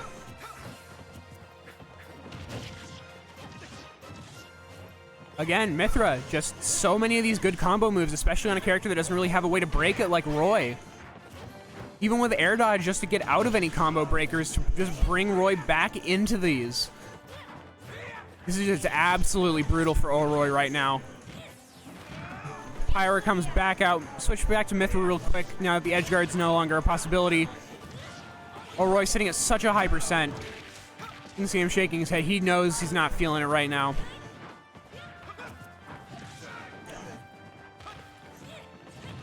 Arconi just fishing for a kill option right now. Pyra has a lot of them. Oh, and I think that might be another stock up. Oroi might use that to just try to convert a little bit of momentum. If you can get something big here, but Arconi just needs 1 big hit, and that can just end this game really quickly, especially now that Pyra's back out. And up air is going to do that. That's going to be the end of the game. As much as the scoreboard says, I don't think that was very balanced. I think that was a lot more in Arconi's favor.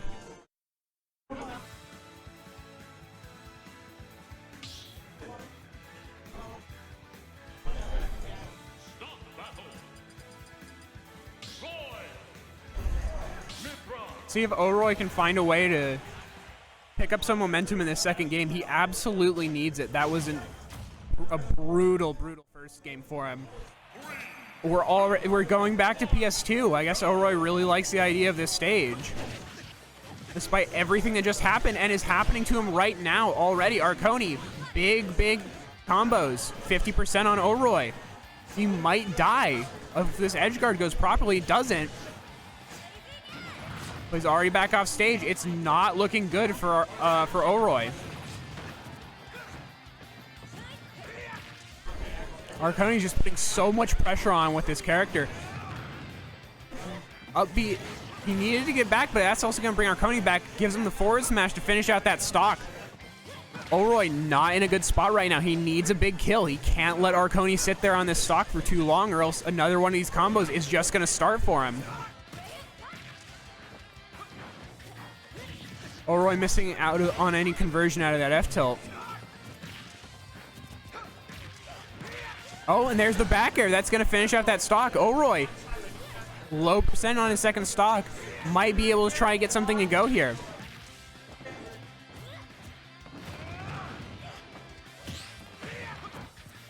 Oroy starting to put on a lot of pressure on Arconi, but Arconi, again, Mythra is just such a good character. She can get out of so many combos and start her own just so fast. And Pyra, big hitter. She can get anyone away from her very fast. Using side B to recover, very, very textbook for Pyra. She absolutely needs it if she wants to make it back to cover any kind of edge guard or ledge trap opportunity. Oroy needs a big kill here. He's at 116. Tries to go for the downer, does not quite connect. Mythra back out, see if she can maybe try to combo him off stage. Up smash, though, gonna actually take that. From center stage, Arconi back in the lead.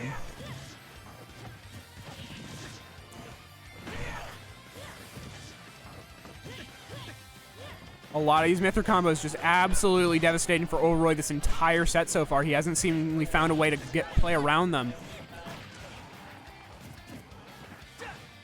Pyra back out. See if Arconi can maybe try and fish for an early kill. That dash tech gonna send Arconi pretty far off stage. Switch back to Mythra to recover. She's just a lot floatier, a lot lighter, and has a better recovery. Oh, Promise Revolt not quite gonna kill there. Oroy sitting in a very high percent. Gets the footstool, does not convert out of it really. Well, another side B, just try and knock him off stage, falls out of it. Oroy able to recover the back air, not quite gonna kill Pyra yet. Back air gonna do it. Oroy sitting at 143. He needs so much to get this kill here, but that up smash out of shield, not gonna do it. He's going to survive. It looks like Oroy still has another shot at life. Let's see if he can work with it. Pyra's back out. Arconi just looking to finish it, but Roy might be able to swing the sword around a bit. Dash tech not quite going to finish it. Oroy now sitting at 190. Arconi's still looking for that edge guard opportunity, looking for any way to kill him. But the longer he keeps him alive, oh, not going to do it there. That up air not going to do it. 208 for Oroy now. Arconi, oh, that back air. Wow. Absolutely incredible comeback from Oroy there. The brink of death survives so many things just to bring it back with one back air. I'm really good at them. I never do any of them on purpose.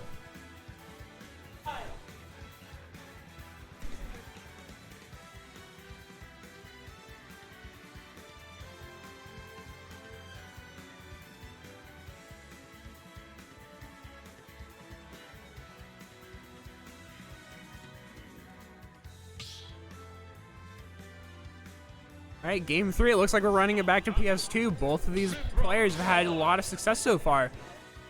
See if Oroy can carry through a lot of that big momentum that he got with that incredible last stock comeback from that game 2. Arconi needs a little bit of that game 1 magic back. You have to imagine he does not feel great about letting that game 2 slip through his fingers, and already a lot of big Mythra combos. Putting a lot of pressure on, making sure that he does not give Oroy any room to breathe. He's not going to let the same thing happen again.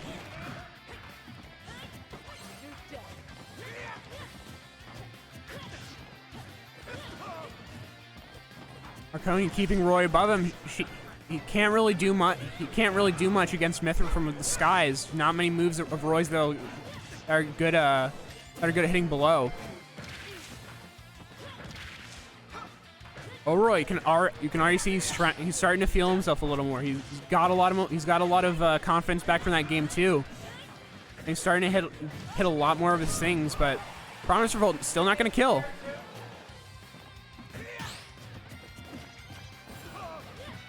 Myth are going for the up throw. Not certain that's going to really connect into anything right now. Maybe try to get Oroy off of Arconi, but that up smash going to do it. Arconi's been killing a lot with that up smash, making sure that he calls out a lot of Oroy's jumps, a lot of Oroy's aerial options, especially out of shield. That move's absolutely devastating.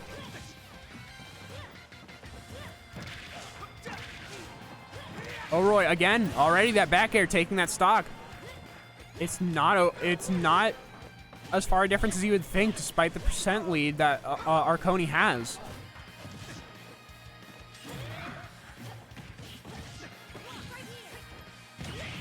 Ooh, that spike gonna convert into the up smash. Not gonna kill there, but Oroy, very dangerous position right here. He's gonna fall out of that side B for a second, or fall out of that neutral B, but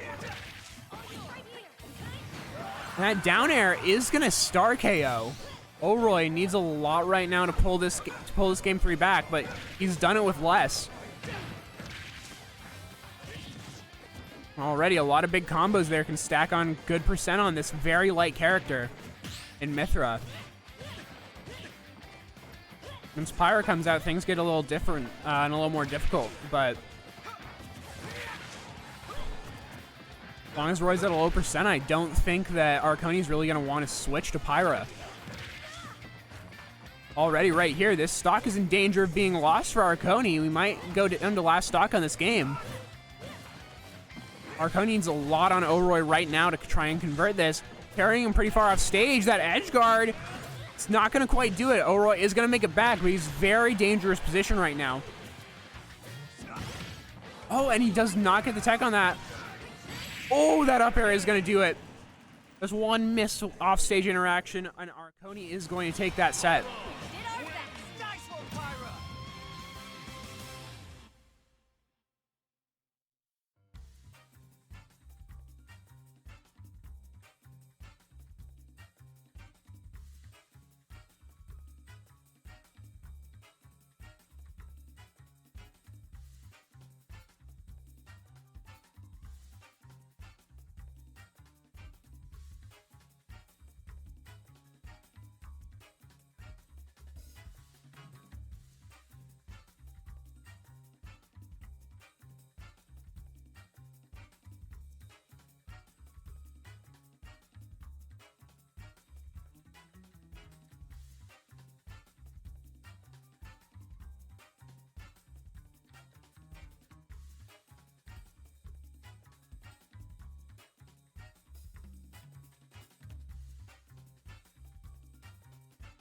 Probably. Okay, winners. Top 12. Top 12.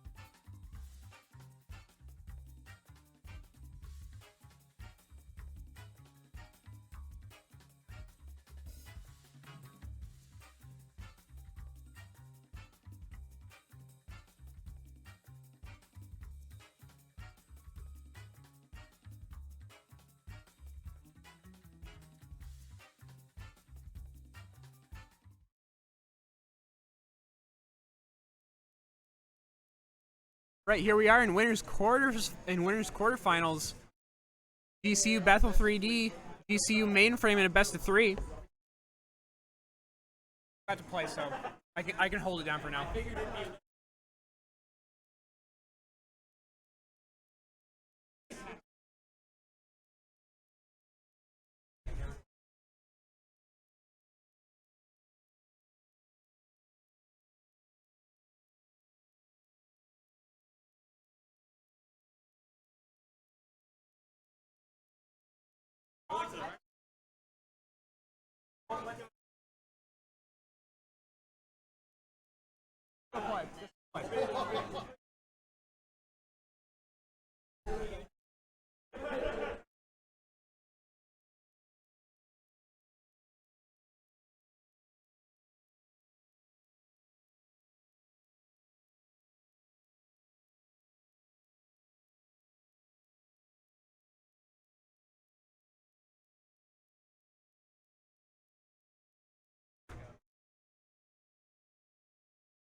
All right, just connecting game cubes, and then we'll get on our way shortly.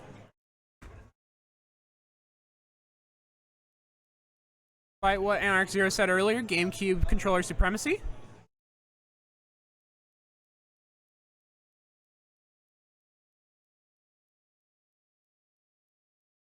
Right. Nothing new here. Beth 3D mainframe been on stream a lot of times. Seen this Ike and Toon Link a lot. I'm excited to see how this match turns out. Starting on PS2 for this best 3 winners quarterfinals, Firefox Friday 50. Bethel already looking for a lot of projectiles, making sure that he can overwhelm a lot of what mainframe wants to throw out.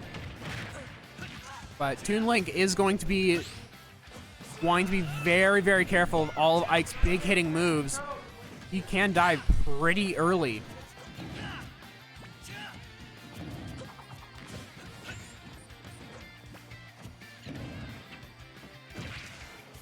Already, mainframe sitting at a very, very high percent. Exactly what Bethel wants, but just like that, 2 moves and it's even and it's almost pretty much even percents.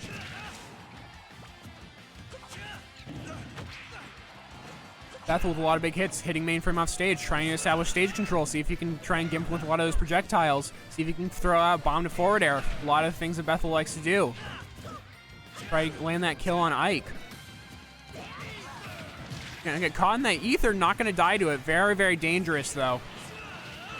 Especially if that recovery gets caught. Forward air from Bethel, not quite gonna kill yet, but high recovery. Bethel's gonna be able to cover that no matter what. Up smash gonna take that there. Mainframe saying I have to look at him he's having a lot of fun right now. That's all that really matters to Smash.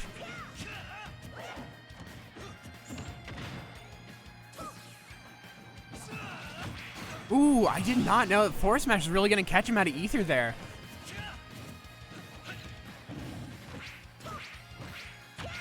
Already, mainframe stacking on a lot of percent, very dangerous.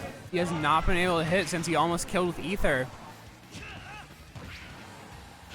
Bethel might just finish this off really fast without losing a single stock. Ooh, the gimp with...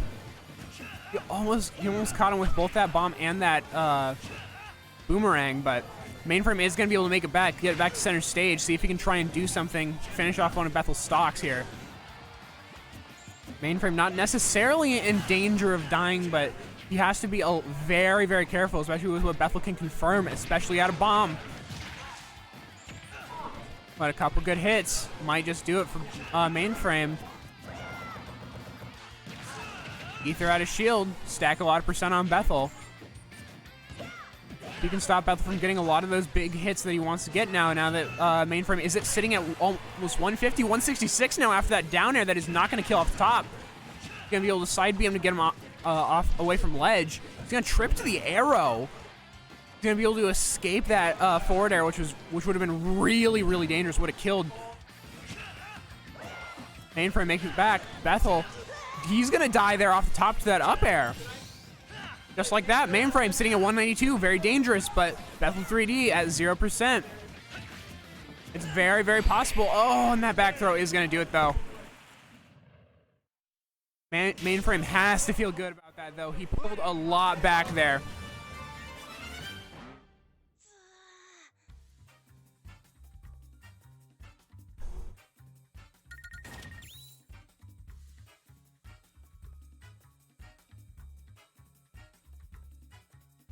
I can't believe that mainframe is receiving mid-set coaching from the person that he's playing against. Bethel has his priorities straight. He wants to see his players get better, but he still wants to beat them.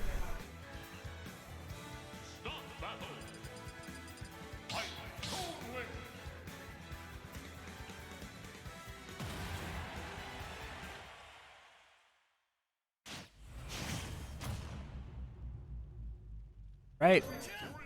Running it back. Now we are here on Yoshi's Island.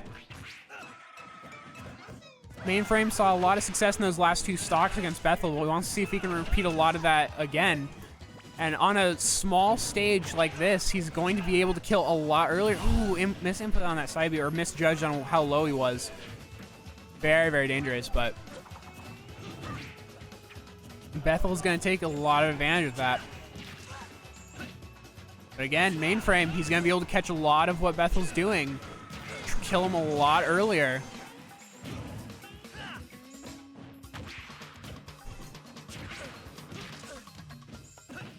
Mainframe just hitting with the big sword, seeing if he can catch Bethel pretty early. See if he can even up this game fast. He's at a low enough percent where it would be pretty even if he can get a kill. Bethel trying to go for the edge guard with the forward smash, not going to do it. Dash attack not quite going to kill there yet. Very surprising, but Bethel's making sure he's to hold the gray stick real well. Another dash attack, still not going to kill. Forward air is going to finally do it.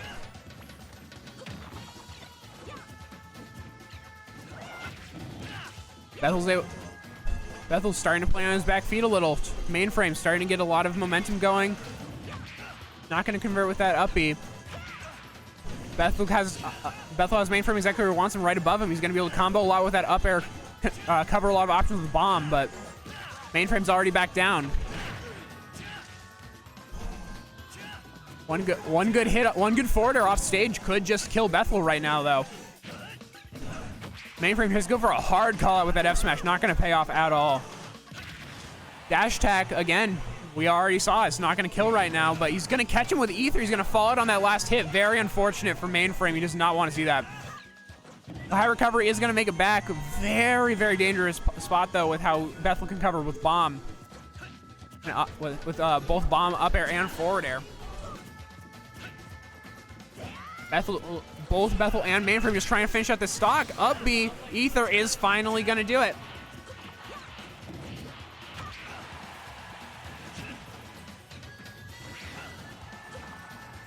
Bethel's starting to try and throw us a little more edge guard, play a little more patient against Mainframe. He knows he has to if he doesn't want to get hit by a lot of these big moves like that forward smash. 30% already stacked on Bethel from that.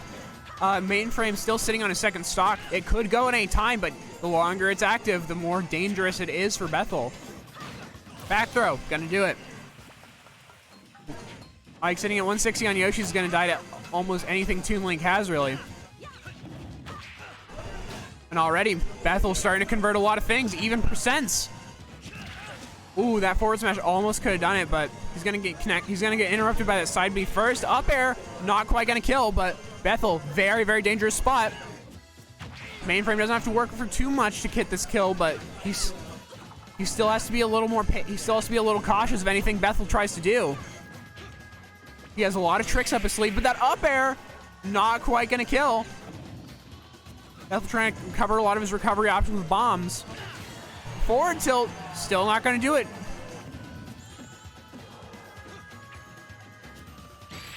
Ooh, and that forward tilt is going to do it. We're going to game 3. Your skills were remarkable.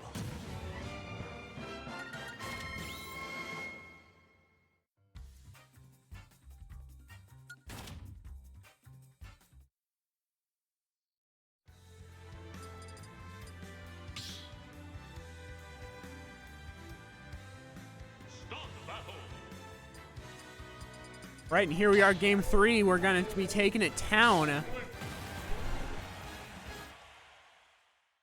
Both players have been playing real good, real tight games, both of these, but there's been a pretty clear winner for both so far. Let's see who's going to take advantage of the others' misplays here. Town, interesting counterplay here. Interesting counterpick here for Bethel, but let's see what he can do with it. Probably just going to be try to get away from Mainframe's Ike, space him out a little more with a bit more projectile play. You can already see it here. Ike, very slow, not going to be able to cover a lot of the same ground that Toon Link's going to be able to cover. Oh, he's going to back air chain him into the up B, kill Mainframe. Already, Bethel sitting at a very, very low 30%. Not what you want to see if you're Mainframe, but again, catching a lot of these aerials, going to be able to kill pretty early, even on a larger stage like this. Bethel almost catching an early edge guard there. Not quite going to do that. Forward air is going to take that, though. Those side blast zones super, super close to the stage, especially with those platforms active.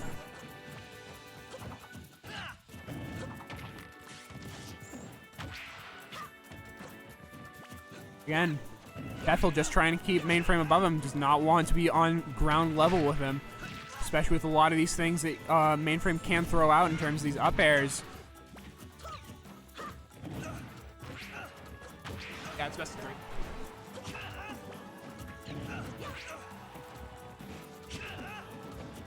Bethel trying to cover that recovery option, not going to quite do it yet.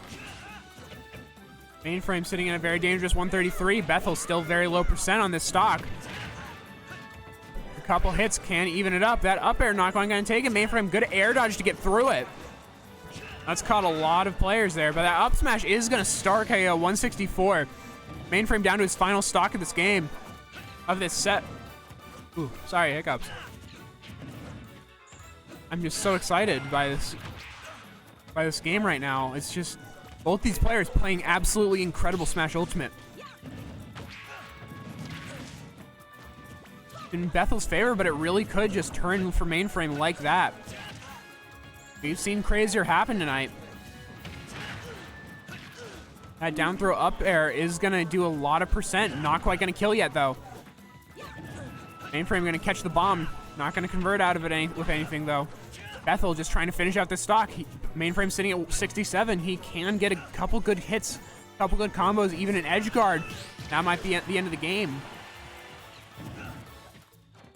He's going to air dodge out of whatever Bethel wanted right there on that platform. That could have killed. Back air is going to take that. We're down to Bethel's last stock as well in this set. Mainframe sitting at 94. He has to play a lot more careful, but Bethel throwing out a lot of projectiles, making sure to zone out Ike, make sure he can't do a lot of his bread and butter combos. Not what Mainframe wants. He needs an opening if he wants to try and pull this game back. Up air, not quite going to take it. Bethel try to cover the landing. The up B, though, is going to finish out that set. Bethel challenged but not defeated.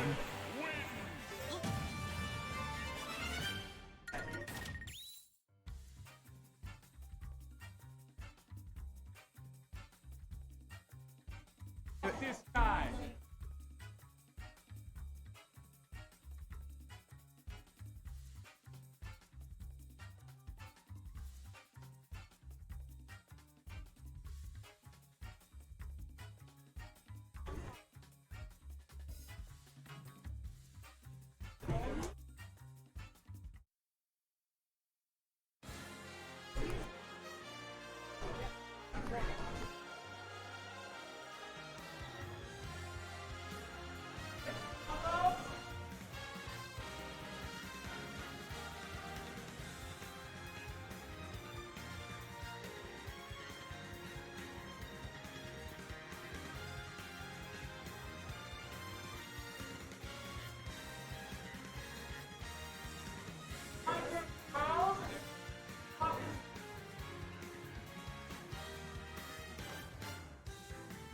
Okay, getting closer.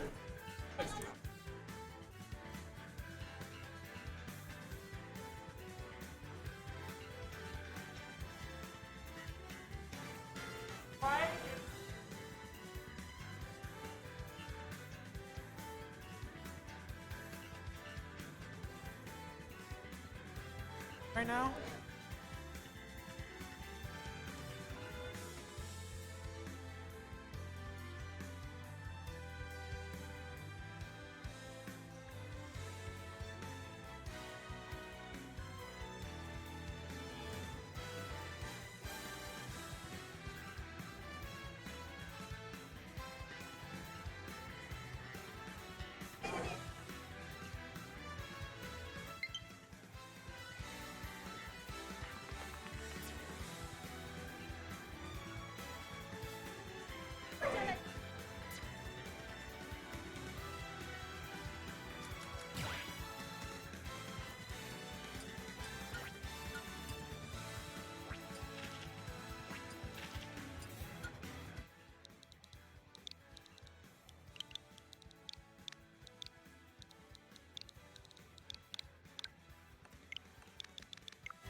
Where's Dom?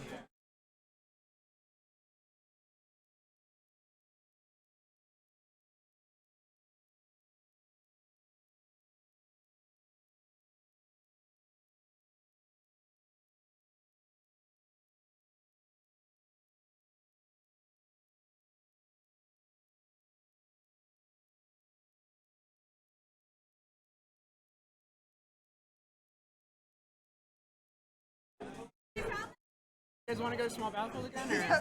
Or? Nashville. All right. Here we are with a run back of last week's grand finals and winners quarters. GCU Bright. Best of 3. Best of 3. GCU's Bright, last week's champion against RDNA.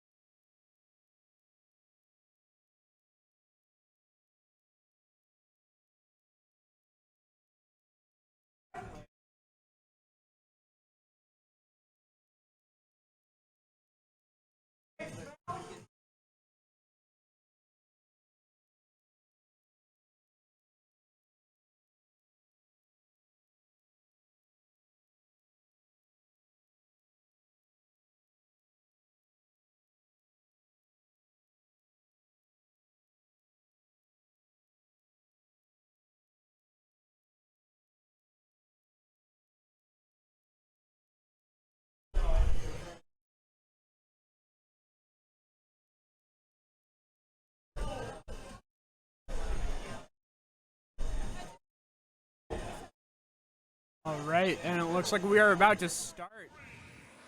Going Smashville. RDNA starting with Ridley. I have not seen his Ridley. I did not know that he had one. I was expecting to see the Mega Man run back, but I guess last week just awoke something in RDNA. He realized that he needs to fight. He needs to play big to fight big. Let's see if RDNA's Ridley is going to be the thing to do it. Oh, that's going to catch Incineroar under the stage no matter what. Yeah, he's not going to be able to make that back. Big start for RDNA.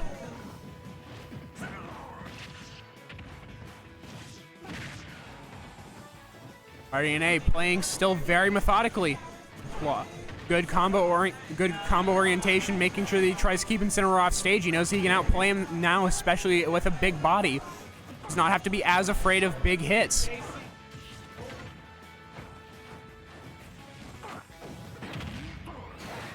But that Alolan Whip with Revenge is going to kill still. RDNA still in the lead, but Bright's big hits are just going to be able to kill him. Are just going to be able to kill RDNA pretty early. Lariat going to catch any attempt at that side B for RDNA. Back air knocked Bright pretty far off stage. He's going to try and catch him with the fireball. He's not going to make it back, though, even without getting hit by it. Getting hit by it might have saved him, even. Another Alolan Whip just hit RDNA off stage. Oh, Uppy going to catch Bright's attempted ledge trap there. Both these characters trying to kill big with their command grabs. Bright going deep. Not quite going to be able to convert that back air. He's going to recover. Bright's going to be able to recover high, though, because of that back air hit. He's going to make it back to stage. One part of this counter might be in the attempt to recover. Bright's going to struggle hitting a lot of those down tilts with how big Ridley's up B is. But he's still going to be able to find him no matter what. Bright's just that kind of player. He knows how to play around things very quickly. For some players, it'll take a whole nother game. Bright can seemingly do it within stocks. RDNA still with the lead, though. He just needs one big hit on Bright, and that might just finish out this game. Back air gonna knock him far off stage, but cross stage not quite gonna do it. Dash attack is gonna take that, though. RDNA down to his last stock. Bright needing something. Side B not quite gonna kill there for RDNA.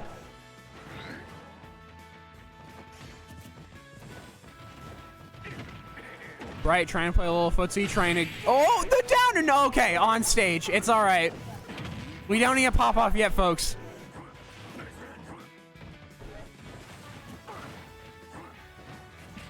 Oh, and that side B is gonna catch him, and not gonna kill yet though. Bright is gonna be able to make it back. RDNA almost caught him, but back air is gonna take that. RDNA, the game 1 lead. The character switch in between tournaments.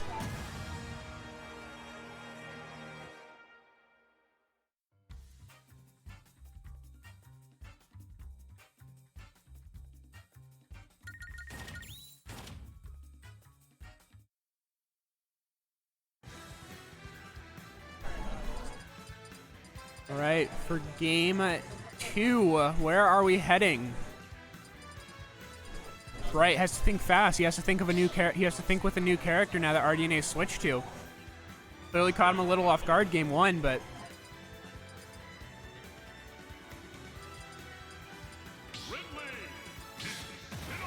RDNA seeing success with it, he's gonna stick with it. See the Ridley through.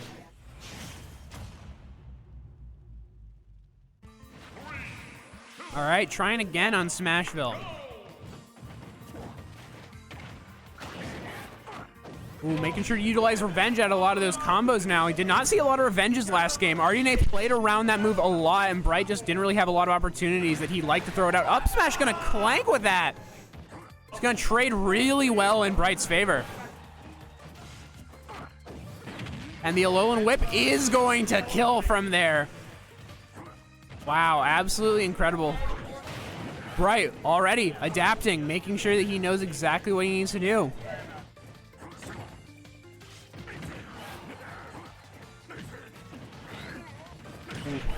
Oh, spiking with down air into the up air. Bright making RDNA play a lot on his back foot again. Like I said, it just took Bright a little bit of time, and he was able to already catch up back to a lead against RDNA. Another stock off. Bright sitting there with 3 stocks, a minute gone, and RDNA is already on his last.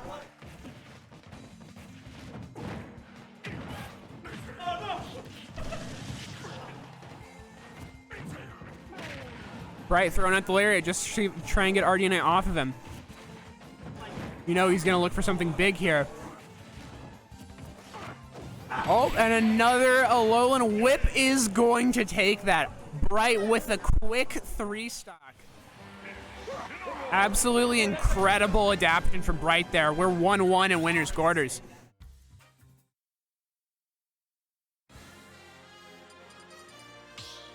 And it looks like we're going to head to PS2 for game 3. RDNA, he's going back to Mega Man. It's a character that took him to Grands last week. Seeing if he can pull a fast one on Bright now.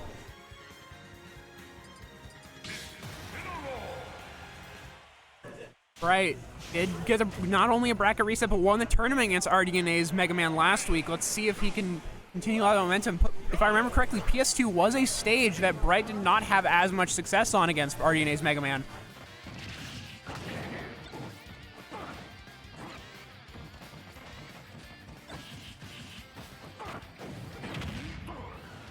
Already another big hit there. RDNA just trying to see what he can do to adapt against Bright's Incineroar now. Bright trying to carry over a lot of that same game plan from last week. Wait out a lot of mistakes that RDNA is going to make. See if he can kill the Mega Man early.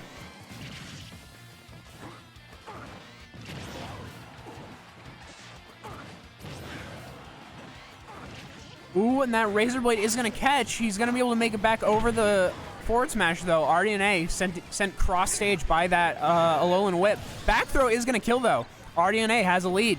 But again, does not really matter against Bright, or Incineroar for that matter. He's going to be able to kill so fast. There it is, and there it is. There's a forward air. Equal percents already, but RDNA making sure he does not let off the gas despite losing that stock. If he can just keep a lot of good pressure on Bright, he might be able to finish this game out and take the set. Bright sitting at 80. RDNA still at 0. Since he's gotten a clean stock, he's been able to put a lot of pressure on Bright, keep a lot off of himself, make sure that Bright's playing his game. Catches him with a Razor, just runs away, makes sure that he spaces out a lot of this Incineroar option. That forward smash, almost gonna kill, not quite though. Ooh, and there's a Lariat to get him away. See if he revenges not only the backer, but he's also gonna get the bomb. With Rage also active, he might be able to kill. Oh, but that up air is just going to kill at 170. Absolutely devastating for Bright. He had the potential to kill right there, especially with how much revenge he had stacked, with how much rage he had stacked.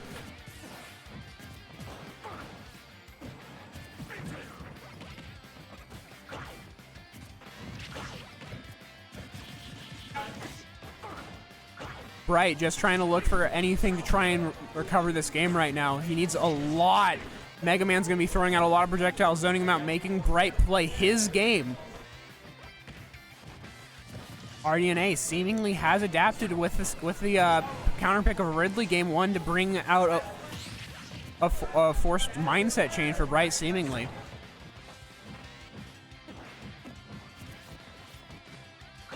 Well, let's see if Bright can maybe pull a stock here. He's sitting at 95, RDNA at 63 with both stocks. Ooh, he's gonna not quite get the good timing on the Alolan Whip, but might have been tactical to try to hit him up. Sledge Guard not gonna go well for RDNA. Forward air with a revenge to try to hit him off. Catches the landing with back air. Bright sitting at 114. RDNA on his last stock at 0. Bright might be able to do this. It's going to be very hard to pull back, but he can do it. Forward air going to hit him far off stage. A good edge guard might be able to do it. Tries to ledge hog. Oh, the down air. And that's going to do it. RDNA is going to get the run back here on Firefox Friday 50.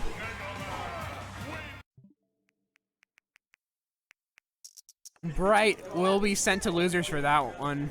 Unfortunate, but RDNA picking up Ridley. It threw him off, I think.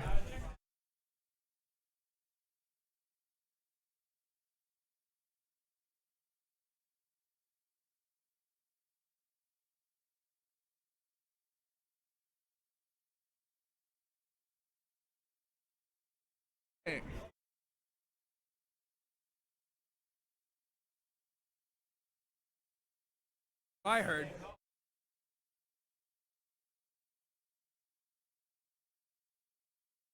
I'm gonna assume.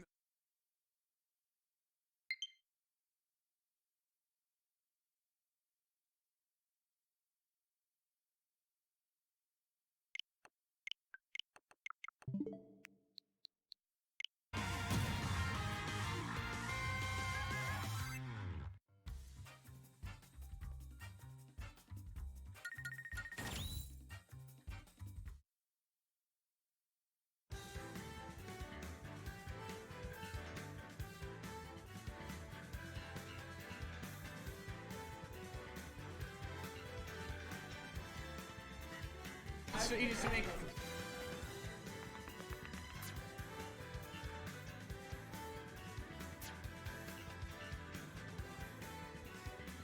best of 5, I think, right, Casey? Okay. There's some.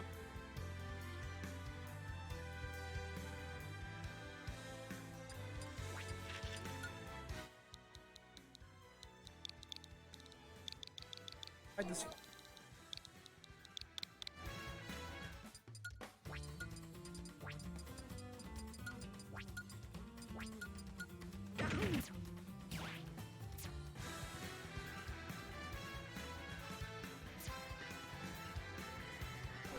Right, here we go. Frost playing RDNA. We just saw RDNA vanquish his enemy from last tournament against Bright. Now see if he can beat Frost's Crom.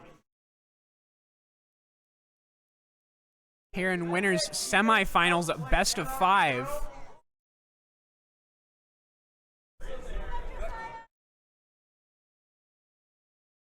Heading to PS2 game 1.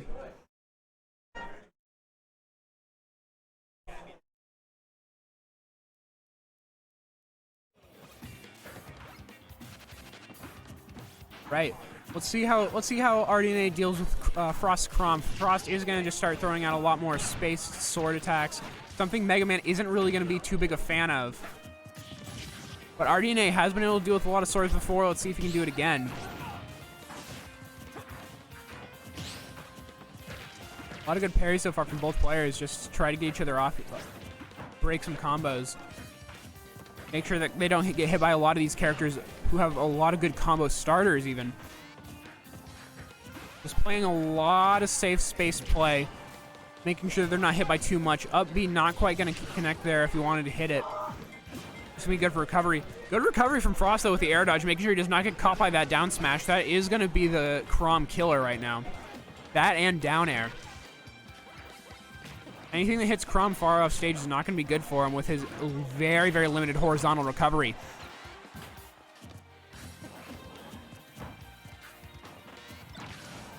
Frost just trying to keep RDNA off stage, make sure that he can't really breathe. Make sure he can't throw out a lot of those projectiles that he wants to get to overwhelm Chrom to the point of no return. Both these players at very high percent, and there's the first stock gone for Frost. RDNA. Sitting at a very, very high, almost 130, but Frost does have a lot of pressure on him right now that RDNA is applying. There goes that stock, though.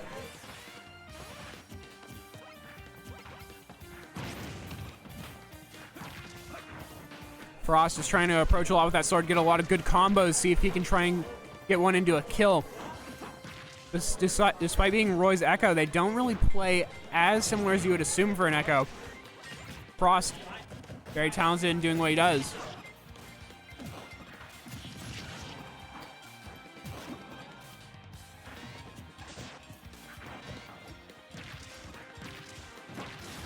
Ooh, that back air, not quite going to catch RDNA out quite yet. He's at a very high 100, though. Any move might just start killing here. Frost already taking a lead after that, very, very costly first stock. RDNA losing that second stock, though. Frost now in the lead. Did not seem to lose any momentum from going down first. Making sure that he out-approaches RDNA, making sure that he has a lot of safe entrances, making sure that he hits a lot of good combos. But this is a very dangerous spot for RDNA to be. He does not like to be on ledge this entire tournament. But there it is. That's that forward smash that is going to catch a lot of what Chrom's going to try and do with recovery. His up B does not snap to ledge on the way up. So RDNA is going to be able to exploit that a lot.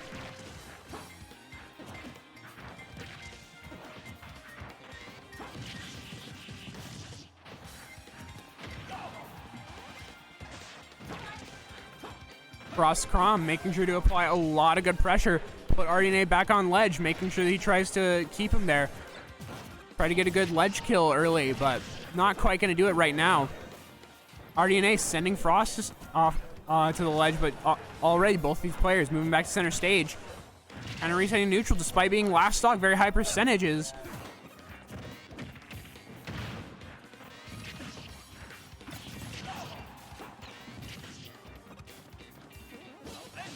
Ooh, and that forward smash is going to catch Frost again. RDNA going to go up 1-0 here in this best of 5 winners semifinals.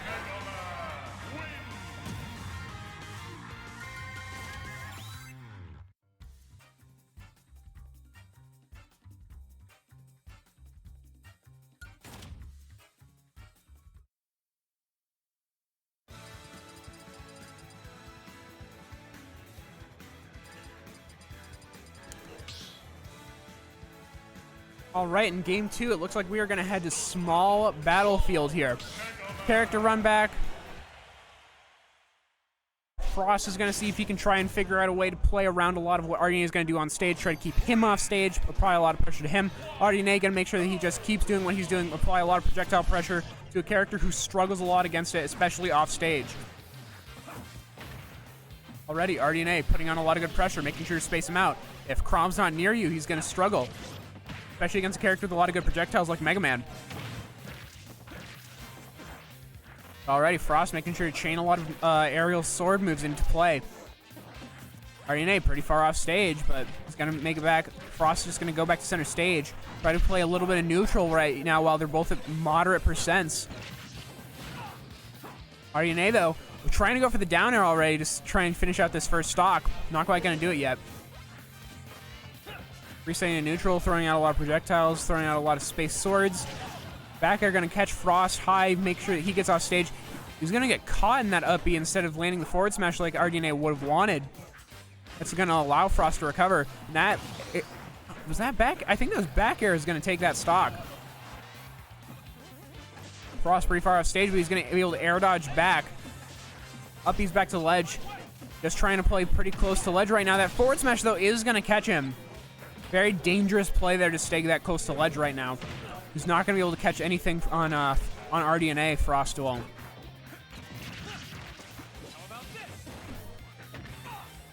Frost is trying to poke him at ledge there, not quite going to do it. Try to get a throw combo out of it. Be able to shield poke with side B.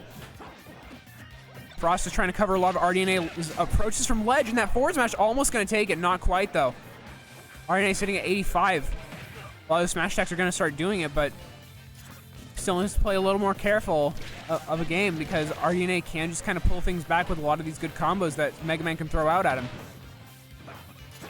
Misses the back air, but he's going to be able to get back to ledge first. He's going to be able to get back to stage first. That forward tilt is going to finish that second stock off for RDNA. Frost sitting at a cool 30 on his second stock. Looking to try and take game 2. He's seemingly gotten around a lot of those misplays that got him into the 1-0 hole that he's currently in, but RDNA still could pull this back. A lot of good pressure from him could just bring a lot of stocks to a close very early.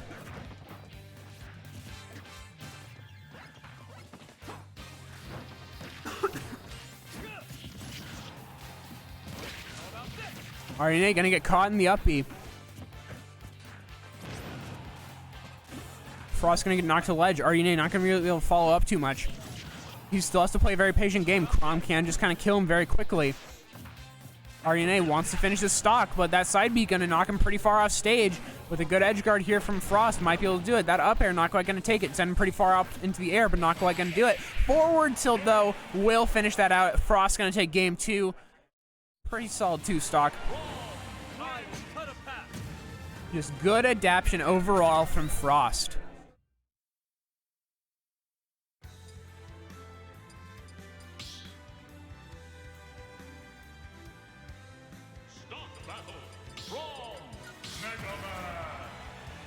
All right, very quickly, selecting same characters as usual. And now we are heading to Smashville, game 3. RDNA is going to look for a lot of those same things you see in game 1 with a lot of good spacing, a lot of good projectiles to overwhelm Frost. He's already getting it. He almost got that down air, not quite going to take it though. Frost going to be able to make it back. Up B, going to catch RDNA sleeping. Leaf Shield pressure though. Leaf Shield, one of Mega Man's favorite moves to use, just gets so many characters off of him. Oh, and he reads the roll with the forward smash. Not quite going to kill RDNA though. Gets caught by the bomb, trades it off to Mega Man, but gets back on him when he rolls. Back air catching him. RDNA back on ledge, but Frost with the Razor doesn't find anything out of it right now.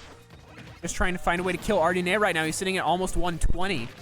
He can finish out this stock sitting at 54. Frost will be able to do a lot with this game. To the point where he might be able to run away with it again. RDNA, a lot of good aerial pressure. Frost able to try and counteract a lot of it though. Unable to trap him on ledge. RDNA trying to put a lot of pressure on. Down throw, not quite going to find anything out of it right now. Just try to regain stage control. Forward throw, keep him off. Frost is just looking for that kill right now. He does not have it. He's not really going to find a kill throw either. Not as Crom. He needs an aerial or a smash attack really. Even a tilt. Back air is going to catch Frost though, knock him to ledge. Almost going to catch him there. Back air is going to take that. Frost going to go down, is going to go up by 1 stock over RDNA. Not quite the percent lead he was hoping for with how much he was dominating early in the game, but Frost almost trying to catch RDNA with a spike on that up B recovery. Not quite going to do it though. Ooh, up tilt is going to do it. Have not seen an RDNA up tilt from Mega Man. That move, again, deceptively strong. Gonna kill Frost at 113 there. Now RDNA just kind of spacing it out a little, making sure to play a little more defensively. Frost has been throwing out a lot of big pressure right now, as you can see. 40% for RDNA, 50 now, 60, almost 70. RDNA just needs something big to try and get out. Oh, but that jab into forward smash is going to do it. RDNA not able to put much percent on Frost's second stock with his own. With this last stock active now. Oh, and he goes for the up B. Wow. Frost taking game 3. RDNA gonna need a lot of big adjustments right now to try and pull this back. Dropping these last 2 games. Can't feel great, but a couple adjustments and he'll be able to pull this through. Same character's not going to try and switch it up. Maybe we'll see a game plan change, though, from RDNA. Frost just trying to keep this momentum going. Going back to Smashville. RDNA must really like this stage. Must like what he can do. Probably move around a little bit more than Kron will be able to.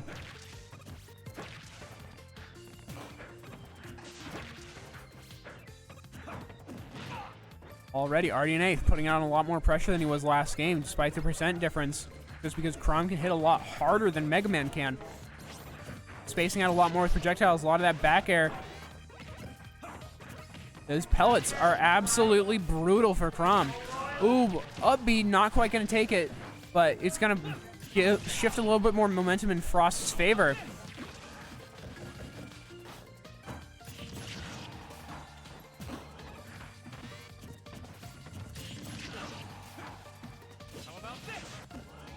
Forward smash not quite going to catch Frost. He's going to be able to recover safely. RDNA just trying to hold stage control, catch him with a lot of projectiles.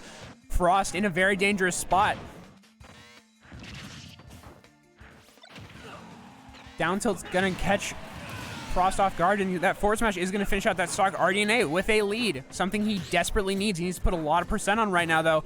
Make sure that Frost can't build this back.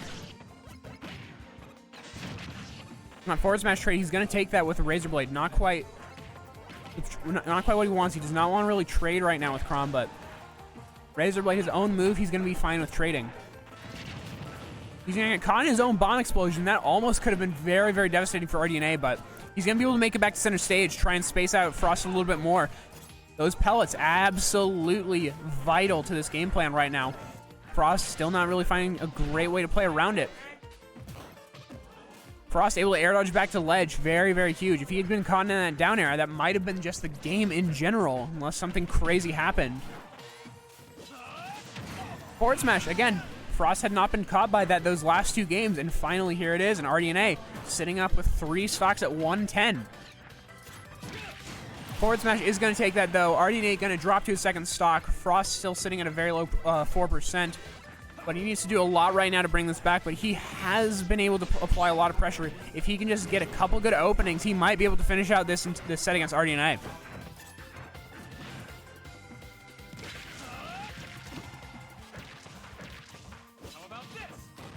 Gonna follow that up B though. RDNA just trying to get an edge guard, and he's going to get it.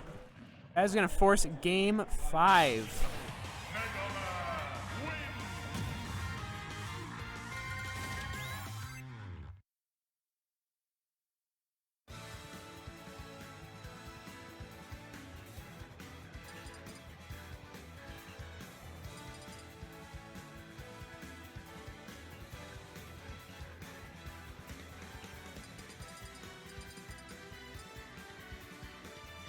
Right, and where's Frost gonna go for game 5?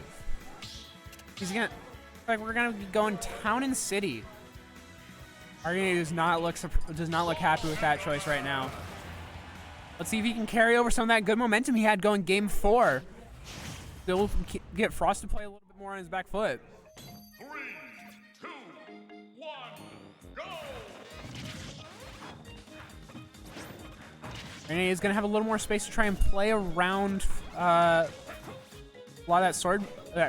Oh, wow. That is an unfortunate early SD for RDNA. He cannot afford those. He needs big play right now to try and bring this back. And that is something you also do not want to see. That is a big hit combo. Frost playing an incredibly aggressive game, making sure RDNA can't even breathe.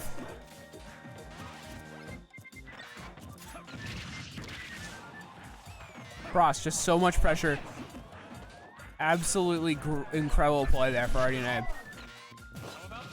Just to try and bring this back despite that early SD. He needs so much right now. He needs to finish out these stocks before he starts stacking on too much percent that Frost can just start killing him. Keep the stock count in his favor.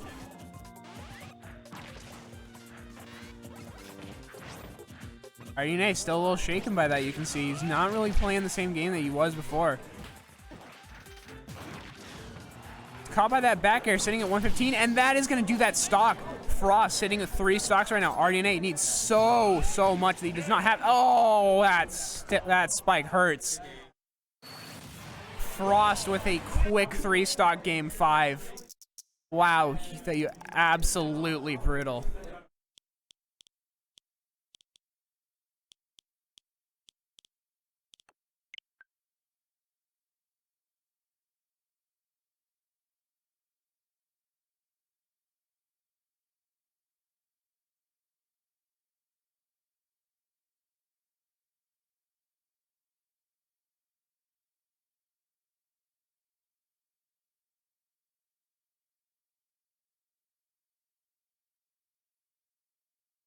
Oh, all right. Well, you yeah, just leave. Oh, no, I'm not ready. Shake his hand. Paid off.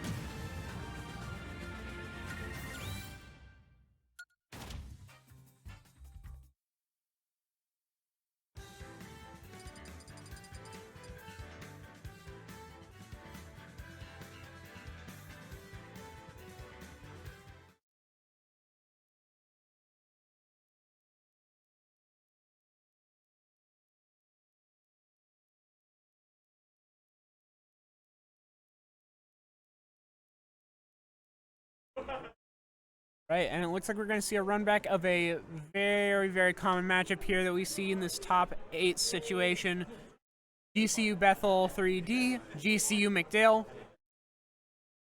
The King K. Rool Toon Link matchup has gone both ways. No one's really seemed to get too big of a lead in set count this season so far.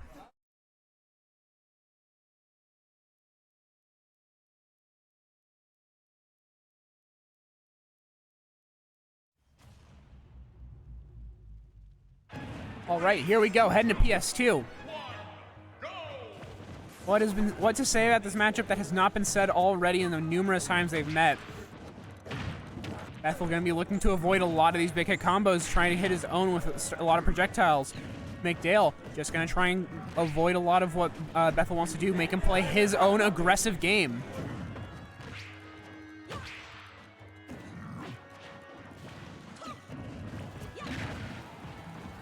Already McDale just trying to keep Bethel off stage. That is another place where he can try and outplay him. But he's not going to be able to get it right now. He's trapped at ledge. It's caught by the bomb, but he's going to be able to get away from any up air combo that would have probably killed. McDale is going to need something big here to just try to kill. Make sure that Bethel can't get a lot of his big combos that he wants to throw out. Ooh, and the up air is going to catch Bethel's recovery. McDale sitting at 140, but he's going to have a 1-stock lead. He's going to try and stack a lot of percent on, maybe see if he can try and get snipe an early kill off stage. Ooh, that up tilt is going to kill, though. Bethel's going to take that, only 30 extra percent on him. Pretty even, especially with the amount of insane combos that Bethel can string together.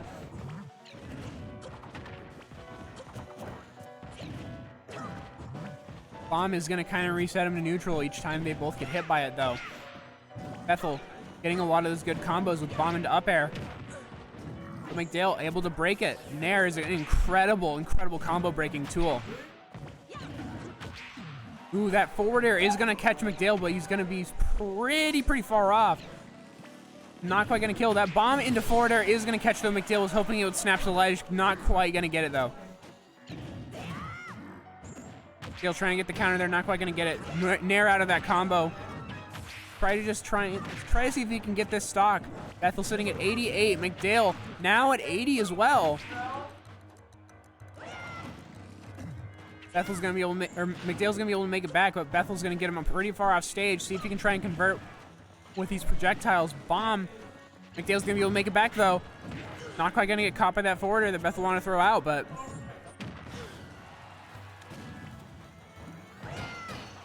oh, McDale tried to contest it with Nair. Not quite going to get it. Tried to get the up air as well, but he's just going to have to up B. Oh, and he gets caught in Bethel's up B, and that's going to end that game.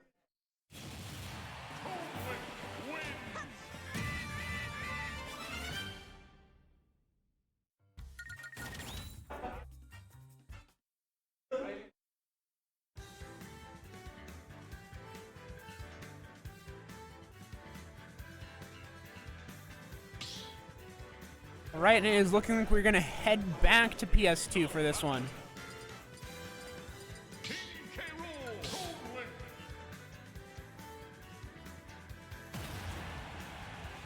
Both players know this matchup so well, know that they can't really switch to someone else. Especially even with the amount of characters McDale has, he's not really going to want to switch.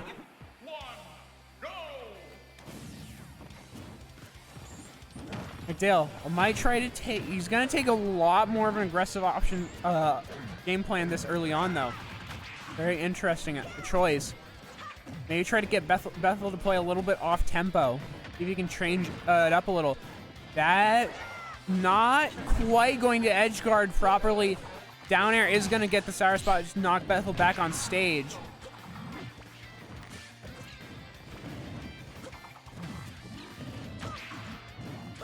Bethel going to try and carry McDale off stage, but he's going to be the one caught off stage. He might have saved him there with that up air, not quite sure. I guess we'll never know. Bethel is going to hit McDale all the way across the stage, though, and even up a lot of that percent that he was losing. That down air is going to catch the ledge grab, though, and spike McDale.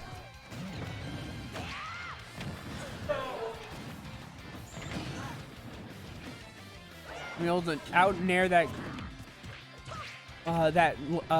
Z grab. Up tilt gonna be able to take that though.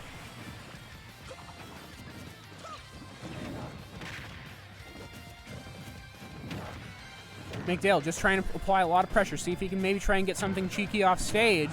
King K. Rool loves his funny off stage game.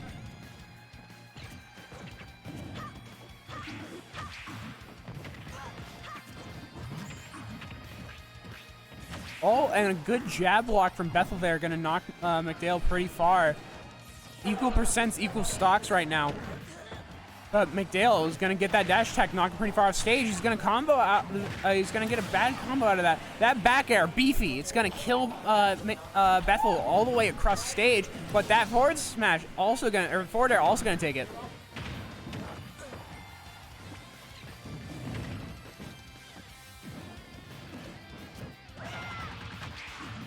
Uppy gonna catch McDale's attempted roll from ledge. One good edge guard, one good punish from McDale is gonna be able to take this on Bethel game 2. Bethel's gonna need to do a little bit more legwork just to try and pull this back. Oh, that combo string, incredible, and that forward air is going to take that. Absolutely incredible string there from McDale.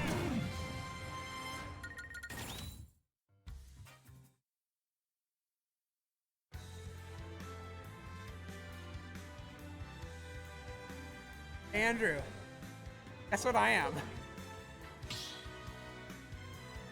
No, alone on combat.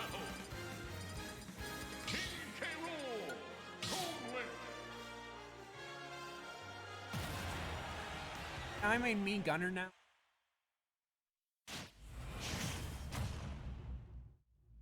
Help! I've been alone for so long.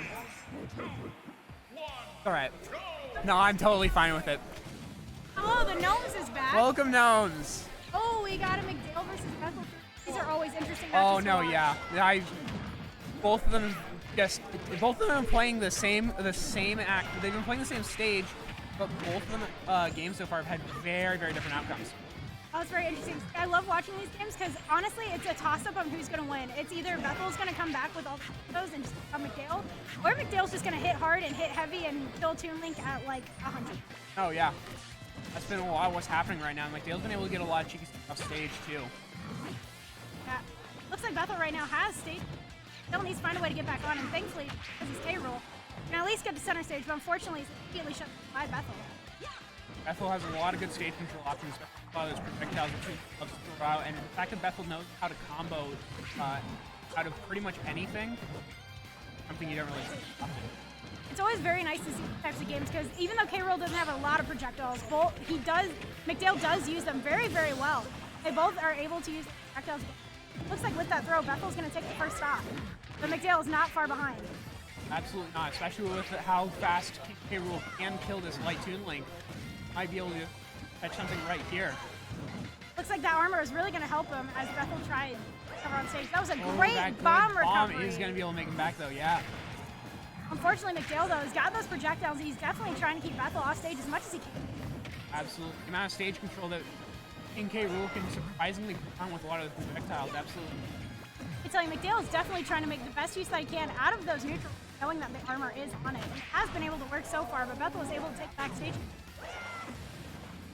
A lot of dangerous low play in the bubble too. That's something that you don't really expect to see from Toon Link. Oh, that No, up but air. that down air into up air is unfortunately for McDale going to take the first stock off of Bethel, but he's still got some catching up to do with that percentage lead.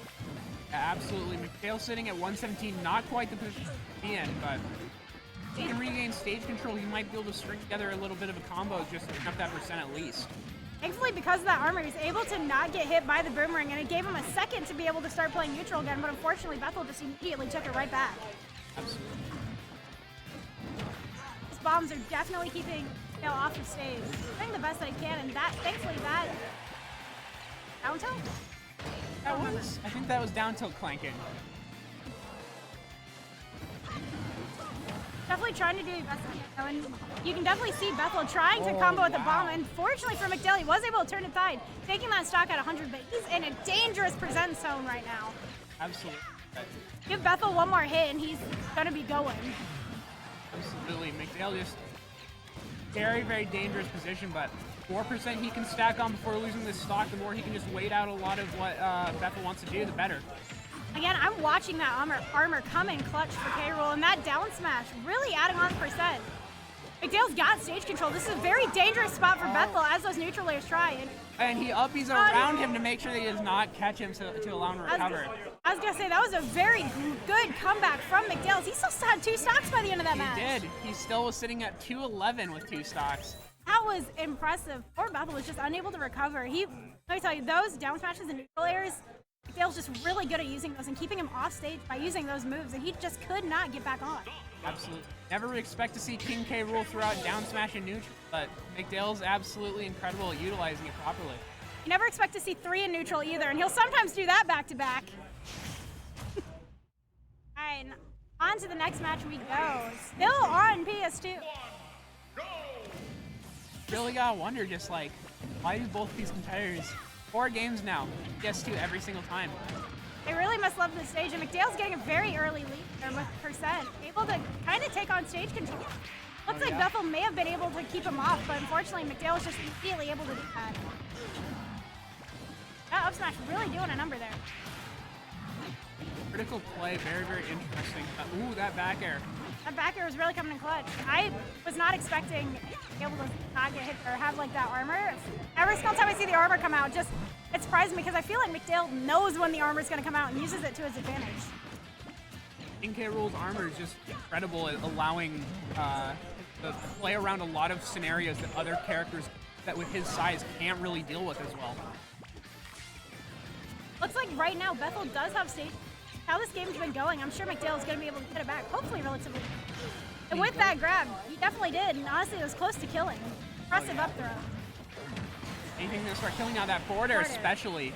McDale's been really utilizing that forward air. It's been very useful for him these past couple matches.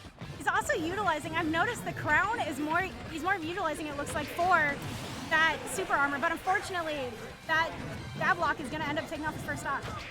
Yeah, Bethel has been able to get that jab block since game 1, but it's been very, very good for him when he has gotten it. So being able to jab block into that forward smash just instantly took off the stock. And right now he actually has the percent lead as well, even though he lost his stock first. On those big combos that Bethel can string together. Absolutely incredible. I'm thinking on the fly, making sure how the flow chart works. Very well-timed throw from Bethel, waiting for the crown to come back before actually attempting to throw him, so he ability through it. And dangerous play down in the bubble, not quite going to get anything out of that, just a lot of footsies. Yep. Fortunately, McDale was finally able to get his crown back. He went without it there for a second. Very close to killing, but unfortunately for Bethel, just not there yet. Ooh, that missed counter is going to bite him for McDale, though. He's going to be able to combo, Bethel's going to be able to combo that bomb. That berry was really good. It looked like he was almost able to get it, but that bomb barely saved Bethel there. Bomb's been coming in clutch for Bethel the entire night. One of Toon Link's best escape options. See McDale trying to go for the nair again, knowing that's one of his best options. With that berry and up tilt, barely not killing. Trying to zone him out with the crown and cannonball, but unfortunately Bethel was able to get back at least on the corner of stage. Up tilt bringing together not quite what McDale wants. The less percent he has on him going into Bethel's last stock, the better. But knowing how last game went, though, we have no idea how high of percent McDale's going to get in again if he plays safe. Absolutely. So I'm still calling it as anyone's game because one more hit might be able to kill Bethel here. Spring might be able to do it on McDale too. Oh, he tried going in for that back air, but unfortunately Bethel's recovery just barely went out of it. About to be on ledge right now. Take it back, trying to get it back properly. Barry and then up tilt's gonna kill. McDale's at a very interesting spot going into this last stock. He has very high percent, but I'm not calling him out yet based on how the last game went. Yeah, King K. Rule just survives to a very high percent as a heavy. I think can just die very, very early, but Just say Bethel's just trying to get him off stage with that forward throw there. McDale's rage has got to be going right now. oh, and that forwarder is going to take that though. Very interesting. We're going to the 5th game this time. Right now tied at 2-2. Curious if they're going to go back to PS2. Very, very possible that we head back to PS2 for Game 5. We've been at the entire set. Oh, we're actually switching it up and going to Smashville this time. Very interesting pick from McDale. Very interesting that McDale's letting Bethel go to Smashville, especially. Loves to run around on that. Oh, for sure. I'm curious if McDale, though, is going to try using that platform to his best of his abilities, because K-Roll can hit through that with, like, any... Definitely with a smaller stage, bigger hits, faster. 2, 1, go! Hey. Very projectile-based news right now, just trying to figure out, see how they're going to play on this new stage. Right now, I agree, both of you projectiles very, very well. Bethel's just trying to use his bombs to get through. Fortunately, McDale's just able to keep him out with that cannon. That back air is going to throw him off stage. Back air just so hard. Very good read from Bethel, knowing that McDale was going to go for that neutral air there. Immediately being able to punish it.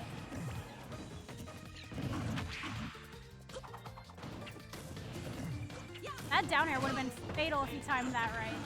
Yeah, Bethel caught, realized that he has to respect that a little. Oh, yeah.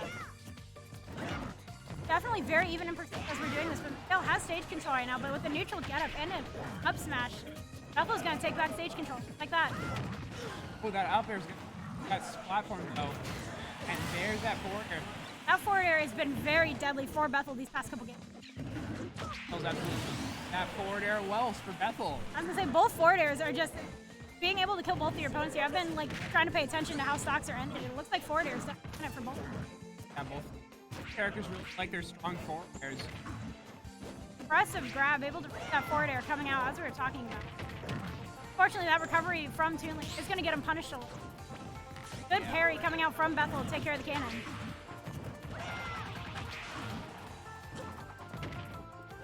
Bethel's going to try and see if he can snipe the recovery with that nair. Not quite going to do it though. He'll definitely went really low there. I always forget how low K-Roll can actually go. No one expects the crocodile to pull out a jetpack. That propeller hat really does him good. Or propeller backpack. Looks like a hat there. That'd be really funny if his crown could be.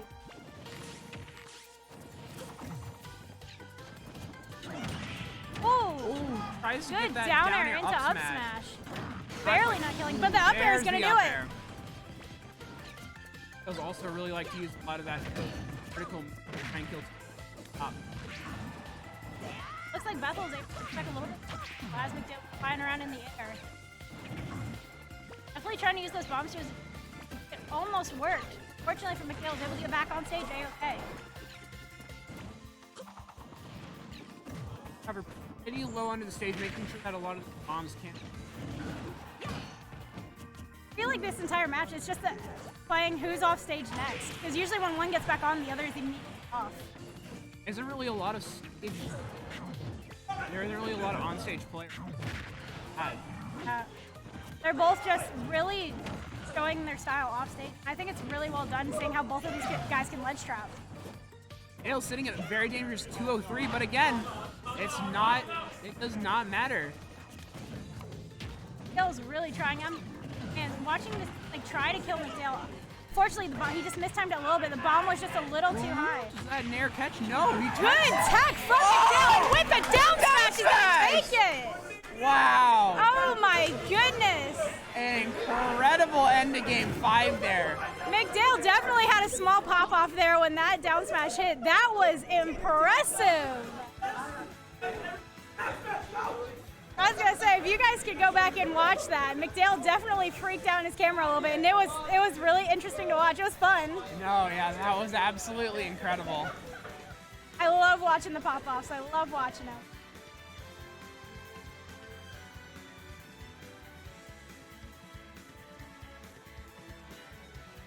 Looks like McDale is still going to be on stream for the next upcoming match, but I don't know.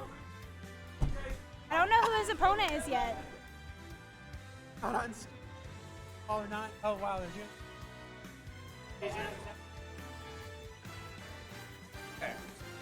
So Frost is coming up on stream next to face McDale. And right now he's getting a drink, so it'll take 1 minute. Yo, DQ winner finals. I don't need one. Winners finals is for chumps. Who needs winners finals, honestly?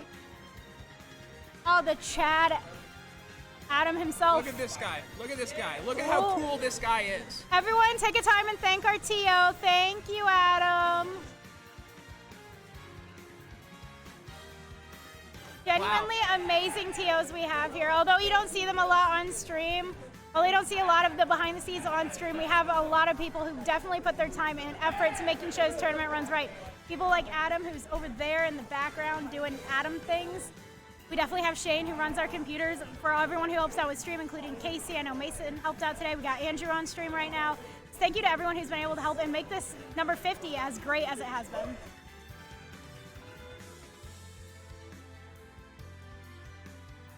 All right, and just like that, we're about to get into our next match with McDale and Frost. And we're going back to PS2. I think that means you can go to on it. Yeah, I think that means you can counterpick on it. I think he gentleman's on it. Looks like we have McDale trying to gentleman's on it right now. I wonder why King K. Rool would want to go to a walk-off state. Back.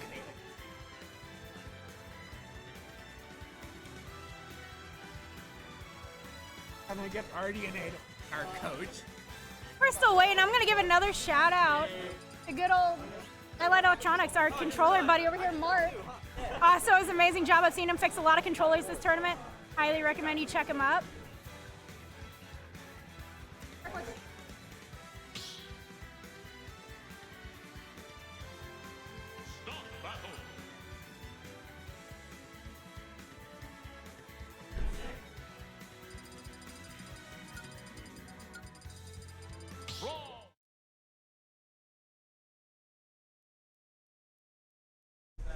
Again, shout out to our controller guy at Nightlight L. Check him out on Twitter. He does some amazing custom controllers. And into the next match we go. Not winners, semis, Andrew. All right, here we are. Winners finals, best of 5. Frost McDale on PS2. I wonder how McDale's feeling about PS2, considering he's been here for the past like 4 or 5 games. Oh yeah, he went to Nashville once and that was it. Fortunately for Frost, though, the platform seemed to be working out in Crom's favor very well. I haven't seen a Crom play in a while, so it's very interesting to use those platforms to his advantage. Yeah, watching him play against RDNA earlier was absolutely incredible.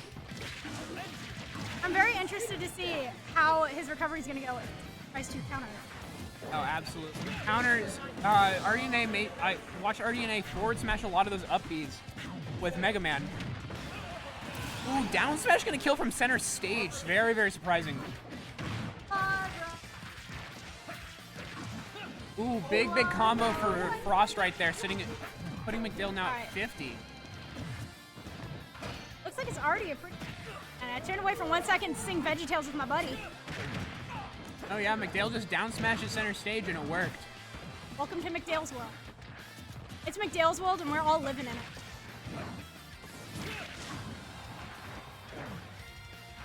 Always expect the down smash coming. Looks like right now Frost does have stage. McDale's propeller actually able to get him back on stage. And there's another down smash at center stage. As I said earlier, this is McDale's world. We're all living in it. And you can hear the scream of no from McDale as that good old forward smash came out.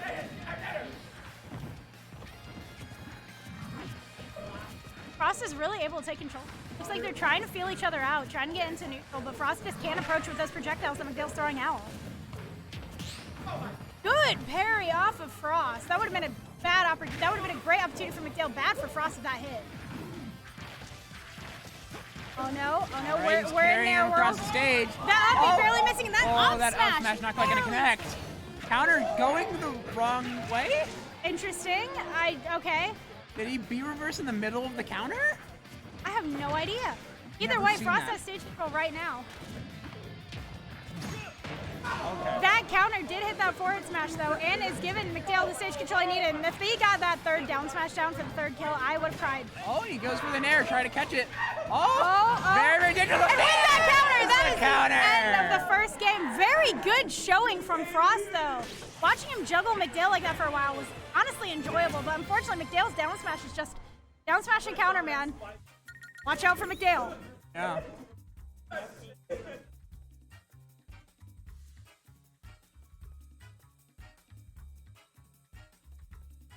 All right, the bans for this upcoming stage are McDale, we're banning McDale. McDale. McDale's banned from the tournament. It's been a long night, guys. I said you were one of the bans. Banned you. Get out. Sorry, Tanner. The middle of winners finals. All right. Looks like we are going back to Guys. PS2. There's nothing more a Smash player loves than the sanctity of PS2. Honestly, I don't blame Frost though. He's able to get a lot of combos off of those platforms. I bet you he's hoping that he's just able to edge out McDale just by a little bit this time around because it was a close game. Yeah, absolutely. A couple good win-one interactions should be able to do it for Frost. But Fortunately, McDale. right now though, McDale is just taking over the stage and not letting him do what he wants. Up air getting. Oh wow! 2 up airs, getting that kill very early there at 111. That's just I hate. Tell you that. Oh, it's such a good anti. It's such a good option. It kills way too early. It pokes through ledges. That nair really helping out. Oh my god. Or McDale's just chasing him across the stage. Never thought I'd see the big stupid crocodile carry from across the entire stage, but it's happening right now. That back air almost ended him there, and unfortunately for Frost, he's able to get stage control while he's still a relatively low percent. Again, that can just change so fast. McDale able to apply so much pressure to Frost. Tried to go for a big call with that back air, though. Yeah, both of them were playing a very patient neutral, but when McDale did try to go for some, unfortunately just did not work out in his favor. Another thing that McDale's able to do to take advantage of this matchup, he's able to play a bit longer off stage, be a little more patient since he knows Crom can't really risk chasing him as far out as others. Yes, and with that single clap, Crom got off stage. Fortunately for Crom and Frost, his defense are going up really high. He needs to start doing something against McDale. Oh. That almost started it. I thought we were going to go back into Nair world. Again, we're living in McDale's world. If down smash doesn't work once, just do it again. Yeah, Frost is just making sure that he maintains stage control as opposed to trying to edge guard. He knows he can't really. Ooh, there's the counter. Unfortunately, that counter is just going to be a Wow. real big problem for Crom. We're just gonna keep doing that. Wow, forward air. Really going to end it, man. I was going to say though, I was thinking about the same thing. I love how Frost is just waiting on stage to McDale's move before acting and before risking. He knows he has to play a more patient game, and he's making sure that he makes that adjustment. Good job there, catching McDale on the ledge. He was able to capitalize a little bit off of it. Good call out with the back air. It's going to end that stock, and right now it's an even game almost. But McDale's been able to live so long. He's been able to convert so many quick combos. Frost needs something big and flashy right now. Crom is that character, though. Hey, this is why I think Frost wanted to come back to PS2. He knew what he could do on it. It's just very unfortunate that McDale lived to like 200% that last game. Oh, there's the down smash. Knock Frost pretty far off stage. He's going to get caught in the uppie, though. Yeah, that recovery, I really thought might do something for him, but unfortunately that armor on neutral air just didn't help him out at all. McDale was able to charge that up smash for a bit. Frost almost sitting at 100 now. Still Still very close though, because McDale's not careful. One combo and he's done for. Oh, absolutely. Both these players have to play like they can die right now while thinking that they can die at 200. Yes. McDale really just ran into him, waiting to see what he would do before reacting. The counter just came out a little bit late, it looked. Or a little bit early.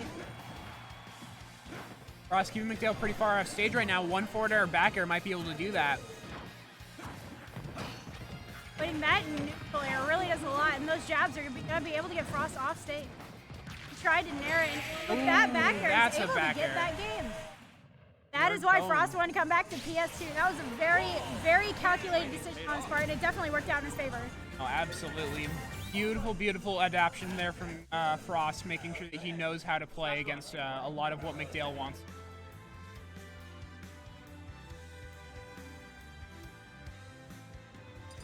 You're thinking about what stage Town and City was it. I did hear Smashville was one of the bands, so it makes sense to go back to Town. That's just a very large stage. Problem might have to be a little bit. K-Roll can still hit you pretty far. Yeah. A lot of those close blast zones on the side, not really a lot of favors. If King K. Rool airs him once, or airs. How will this go? 3, 2, 1, go!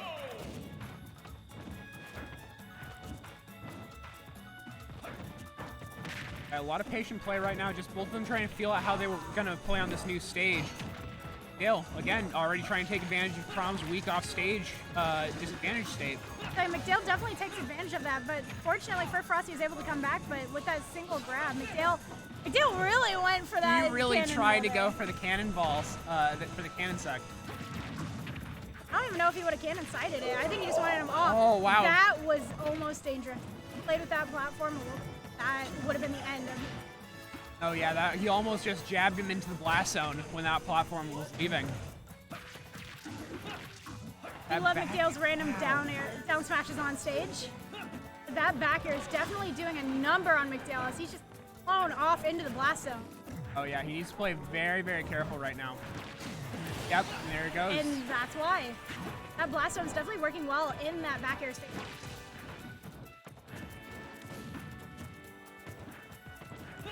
He was just playing very patiently, waiting for Frost to fall in like that. Oh and my that God! Down air really just evened it up. He did drop through platform down air. I don't think Frost was really expecting that as the edge guard option. I was gonna say, with McDale's usual edge guarding, he usually just tries going for the neutral airs. We've seen most of these games, but McDale finally went for something else, and that takes up really Frost there. Caught him off guard. McDale's gonna need to do a lot of work to get a lot of this percent back on this second stock. Going for those uppies in neutrals, very interesting choice, but it definitely worked out in his favor as he was able to rack up a lot of percent on McDale. Oh yeah, McDale really hasn't found any kind of counterplay around it so far, and it's been doing a lot of good work for Frost. That back air is going to kill it there. Wow, it's just such an incredible move with how much it kills. Oh yeah, I'm curious to see how McDale's going to bring this back, because as we all know, Caden K-Roll can hit hard, so it's interesting to see bring this back and be able to get him while still having a decent amount of percent. Absolutely.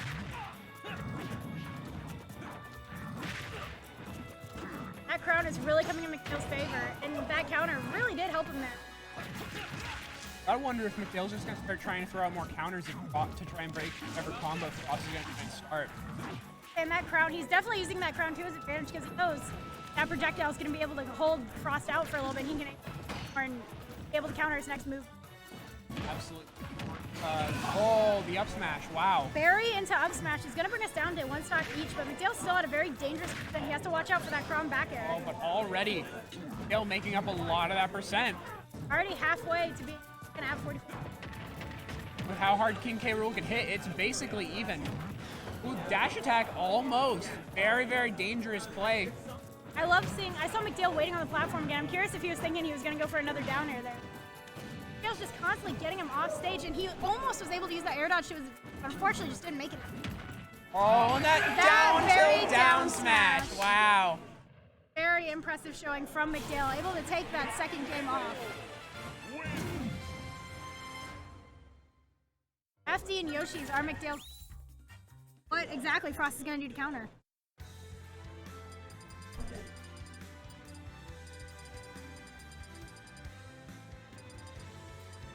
us.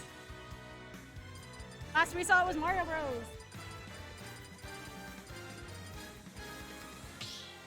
Going back to town and city. It's gonna be a really weird way to commentate.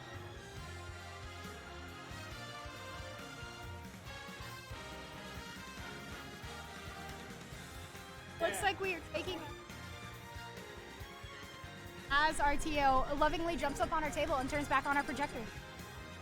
Adam. Thank you, Adam.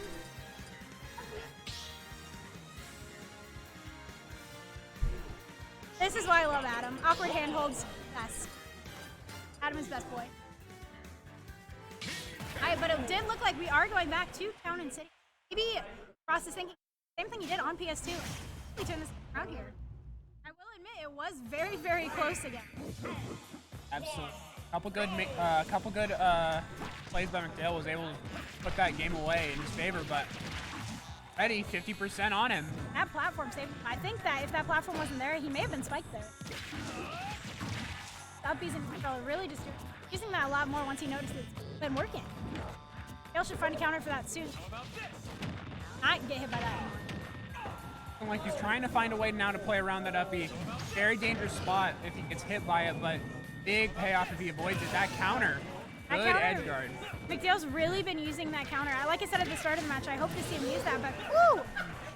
Forward smash, wow. I was gonna say that jab forward smash was very clean and already evening back up. Still making sure to air dodge out of that potential combo. Sorry, does not want to get caught in another one of Crom's big combos. Fortunately, it looks like he still is getting caught anyway. He almost got him out of the blast zone very early there. Wow. Really went for that forward air, hoping to screw him up, but unfortunately it did not work. If he hit him a little bit further under stage. Slap them cheeks. Wow, and another counter is gonna catch Frost. I was gonna say McDale just using that clap, getting him off stage.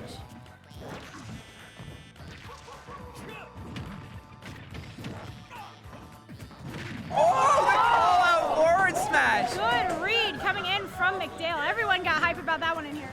Oh yeah, I haven't seen those since I played in high school friendlies. Oh, wow. Again, both of these players have been getting the same kills. McDale letting out a glorious streak as he died. One thing I love about watching McDale is even when he dies, he always has this massive grin.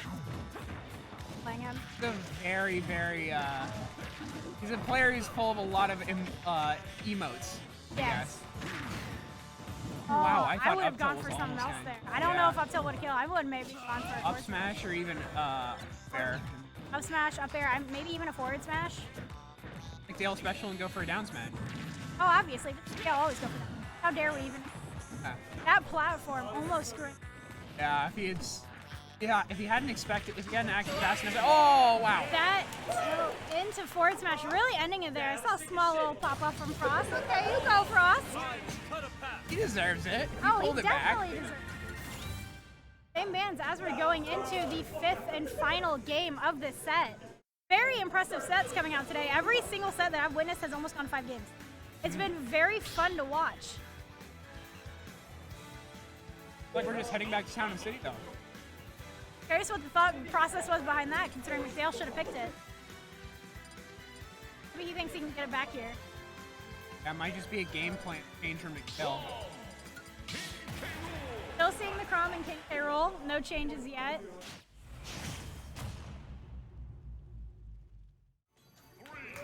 All right, here we go, game 5. Everyone in our background's rooting. Oh, fortunately, just fell right into that cannon. But it's all right. He immediately came back and got the damage. Almost tried with that counter, but unfortunately, just.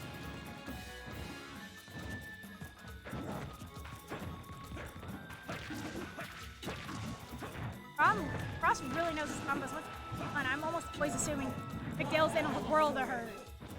Oh yeah, he's been able to convert so many of them despite McDale's best efforts. That forward smash not quite going to get it right now. Next forward smash, though, I think is going to. McDale's got to play safe. Absolutely. Former backer might even start connecting. Charge forward smash there. That was a bold move, but that crown, unfortunately for McDale, coming in and saving his butt. Oh, absolutely. McDale's just looking for an opening, seemingly off that projectile. Oh, wow! Unfortunately, just did not tech that. Oh, yeah. A single missed tech can cause a lot of problems for a player, so always make sure you learn how to tech. But it's okay. Smash is going to do that. That's just going to end that stock there, and just like that, they're back at even. However, I do think that Frost might have a little bit of mental damage on him from that. Falling prey to something that you see from your 10-year-old cousin when he comes over. Definitely. Looks like he's able to get these combos off on McDale. Hasn't been able to gain backstage. However, let's remember, no matter how this game ends up, this is winners finals. They could easily come back and lose, and we might see one of these two. Might see both in grands, honestly. Could see both in grands again. A lot of very interesting play on that platform. I was expecting someone to finally leave, but... Nah, always go for the McDale special down smash. That back air almost. Tails back. Back throw. Back throw's gonna be able to get him backstage control. Nice ledge grab on Frost, being able to get out of the way. I really thought that was going to connect and that was going to be the end of Frost, but just played that so well, that approach. Definitely was aware of what McDale was trying to do. How to play around. Good air dodge, dodging the dash attack and getting that backer to end that second block for McDale.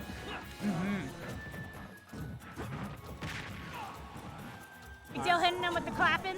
McDale needs one big play right now to even up this game. It's very possible that he can. He needs to make sure he doesn't get caught in one of these combos right here. I thought that was the end of it. That platform had started to move. It might have been. Let me tell you, Frost is pulling out amazing. There's the down smash. Down smash. Definitely got it. You can hear the pop off in here. We all love that down smash. GCU venue loves its K-roll down smash. I'm curious to know if Frost can hear what's going on in the arena through his headphones and how that might be damaging his gameplay a little bit. Oh no, yeah. Home field advantage is really coming into play here for McDale. Everyone loves the King K roll. Oh, wow. Barely ending it. Good job from Frost as he have an eruption of applause in the background. Very well played, Frost. That was very impressive coming out there. Nice try, McDale. Dude, you still got losers.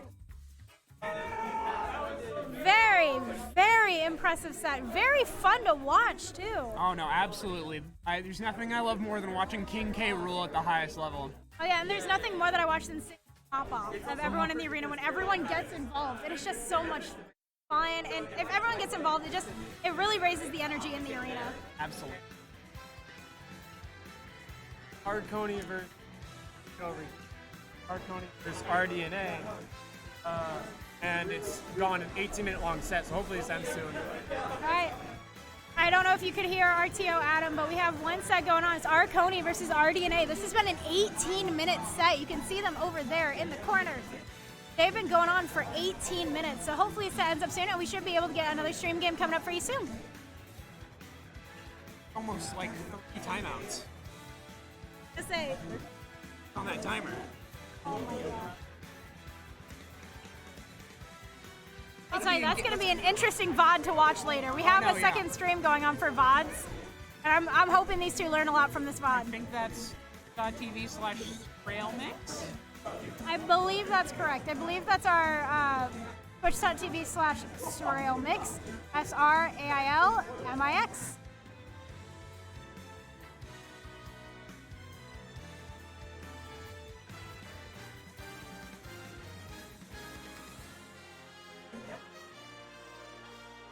Game is definitely, from what I can see, is being very close.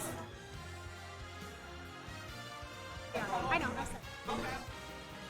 Oh yeah, because after this we have Bethel playing the winner of that, and McDale playing the winner of that. So this next upcoming game, it's either going to be RDNA and Coney versus Bethel 3D. So either way, going to be a hype game.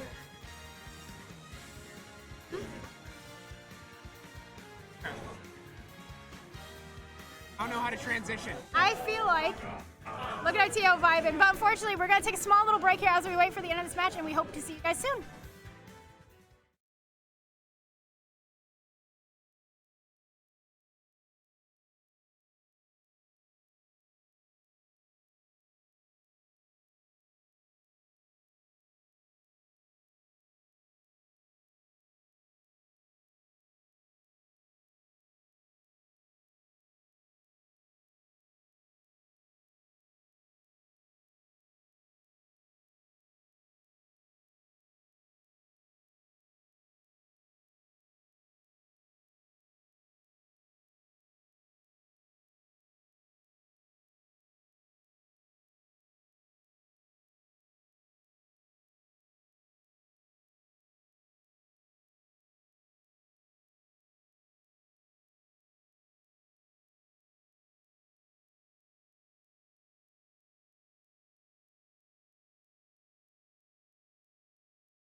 All right, welcome back, everyone. We are here with, I think this is losers semifinals now.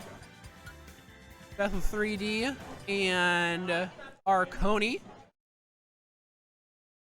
Yeah, Arconi. Both these players we saw earlier on stream. Bethel 3D's Toon Link. Arconi is sticking strong with the Pyramithra. Looking to be a very, very interesting matchup.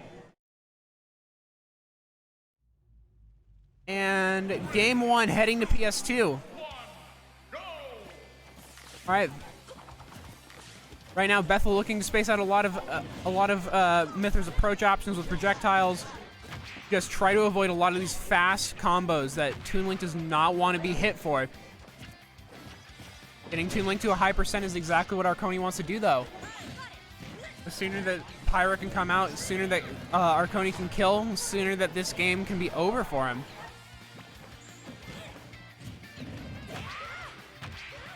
Right, Bethel, though, making sure to respond pretty strongly with a lot of these upwards hitting moves, but Pyra's up air almost going to kill Bethel right there. Side B not quite going to do it, though. Another one. Looks like we have very high percent and going into this box. Sorry for my little tardiness. Blame you. Oh yeah, I can imagine. Love when the tea spills in these sorts of games. Absolutely. Alright, but looks like Arconi is a little bit of a percent lead as he's just such a heavy hitter with that Pyra. Oh yeah, the Mithra was hitting a lot of strong combos, and he's just not really finding the spot to kill right now with Pyra, but yeah. And right as you said that was it. Big dab. Oh, Here's how many baby's Pyra first Mithras. commentator. It's okay, you'll get plenty more of those. When I commentated Super Smash Showdown, you'll get plenty of them. Looks like Bethel, though. I don't know how many Pyra Mithras Bethel has played against. Looks like he's struggling a little bit to get. Yeah, I'm sure it's a new matchup. I haven't seen any, like, at GCU, and I haven't seen Arconi here so far, so that bomb ending up saving Arconi even. Pyra has a very exploitable recovery, but it's okay, that back throw just ended it. no. We love Toon Link back throw. Toon Link back throw, surprisingly strong, really stupid. Such a small boy did not skip arm day, we can tell you that much. Right, Bethel's sitting at 91, and that means Pyra's coming out. Definitely, with Pyra hitting those really heavy shots, especially like that jab killing earlier, he's just trying to get the kill off soon. Yeah. Keep this in that he's got. So far, Bethel has been able to focus against Pyra. Not so much Mithra, but Pyra he made it so that she struggles to recover. And as we say that, he ended up noticing and ended up swinging back to the hoping to just get back in a little bit. That bomb into up there is really going to launch him up, and they're almost matching in percentage. This is almost unfortunate for Arconi because he had a massive lead going into that. Unfortunately, just lost the stop. Yeah, Bethel already around. Another player like Bright who's going to that mid-game adaptation. And I'm going to notice this right now. I loved how Bethel waited, ended up using his chain to get back on Ledge's tether, and waited out the sword before coming back up. That was a very smart move on Bethel's part, playing the patient. Yeah, absolutely. This projectile-based character is going to have to play a little more patient, but that down air going to kill off the top. Bethel still got the lead, though. Not by a lot, but this could definitely be damaging if Arconi can't fix this. Absolutely. But a couple Mithra combos. Those things are so fast and hit surprisingly strong. And to think any kind of mid% is a dangerous spot to be in with how early you can die, especially something big like Pyra. Unfortunately, Arconi's gonna have to start getting those combos in. Bethel's just massive percent lead. Yeah, it seems like if he hasn't figured out, if he didn't know how to play the Pyra Mithra matchup before, he's starting to figure it out right now. Oh, yeah. Something about Bethel, he learns quick mid, and he's just able. Those bombs are learn what he's gonna do. Almost got the kill there, but not quite. Gonna look for one more opening. Maybe try to go for the Nest Classic and get the back throw at ledge. Like Arconi tried to use Bethel's bomb against him, but unfortunately not hitting, but he is ending up getting a lot more combos on Bethel and able to raise his percent a bit. At this point, I wouldn't be. Yep, there it is. Pyra's coming out. Arconi's gonna try and look for a kill option right now. Get the spike, and there's the up air that is going to kill. Beautiful. I thought Bethel had that set. spike into up air, definitely something to watch. Yeah, that was 2 big momentum shifts right there. The entire set. At first, Arconi seemed to have it, but Bethel brought it back for Arconi to finish it out. Like they are going back. Definitely Bethel's call there. I don't remember what the stage bans were, but he definitely decided that with the utilities he had, he was going to take him back to PS2. I don't blame him either. He had the lead for a very long time there until that spike came out. I know a stat I want to look at. I want to look at Bethel's record with each ult. That's what I want to look at. I want to see the stats of how well he does depending on what ult he's. Like each skin, just to figure out. Yeah, because I've seen him play, I think, 4 or 5 in the 3 sets that I've commentated. Yeah. God knows what he's done off stream. I think his mentality changed from like Dark Toon Link is like, all right, it's time to like kick some. Alrighty. Oh wow, Myth is trying to go for a big force method there. I just watched Bethel sit there and I cannot do that. I play Jigglypuff and I struggle to do that patient sometimes. Like that is one thing I noticed about both. Waiting very for this first move. See them stand still for like seconds to figure out where they plan on going, and you'll see them just around them. Oh yeah, you see that a lot from these top players. They're very, very patient. They know even if their character has to play an aggressive game, that there's nothing to lose from waiting to see what your opponent's going to do first to try and counter. That up air almost missed, but he's able to eliminate up there. Oh, that back air barely missing, but it's okay. He followed him on that up snap. Bethel sitting at 110 now. Pyra is still active. If if Arconi is just going to be trying to close out Pyra or see if he has to switch back to mid. Honestly, for his sake, I hope he can end it out here. He's not careful. Bethel is definitely going to do as much percent damage as he can. Absolutely. Arconi needs to be very careful to not allow something like that to happen. Big combo for Bethel is going to be very, very key. Back with the percent that he's sitting at. Very impressive way of using the sword to keep him off stage. It seems to almost be working in his favor, and that bomb getting him out of the grab, but fortunately Pyra was able to answer that with back air.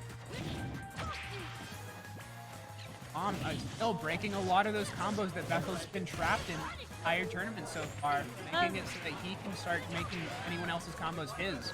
That was a very beautiful combo coming out from that Myth Arconi, trying to get in and get that percent lead. Barely missed that back air. Very close. Back throw, not quite going to get it yet, though. Right there, Arconi was able to make it back. Oh, Brahmins were going to be able to take that one. That was very beautiful. Even Bethel in college, I heard him say nice from his, like, the ultimate knowledge. That was very beautiful play on part of Arconi.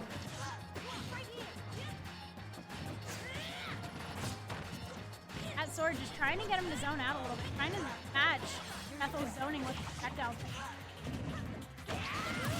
Wow, that grab whiff, really not good for I was Arconi. gonna say that grab barely just whiffed, and unfortunately that was Bethel's opportunity to get stock off.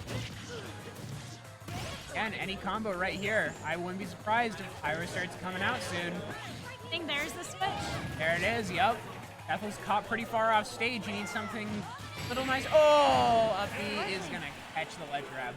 Like right now, Arconi does have the momentum lead. It's gonna be very interesting to find that third match. Bethel can actually come back from it. Yeah, that's 2-0. Now remember, whoever loses is still. Oh wait, this is losers. This is losers right, semis this is loser side. Oh my goodness.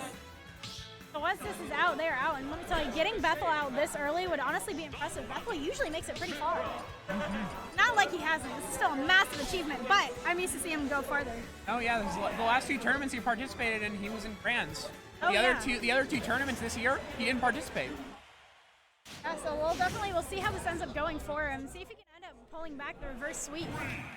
Back on PS2. Interesting choice for Bethel there, but he must feel very confident in this stage. He's been taking everyone there.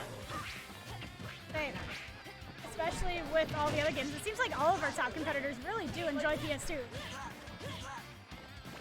Vastly different characters, vastly different play styles. PS2 is comfort zone. Oh yeah, for sure. And it seems to be working on both characters. I can't necessarily blame Bethel after the first 2 matches for coming back here, because he's had beautiful performances on stage. Absolutely. safe to assume Arconi at this point that even if Bethel gets the first stock off, as he has been these past couple matches, it's not a determiner for the end of the match. Got the read. Went deep with Pyra.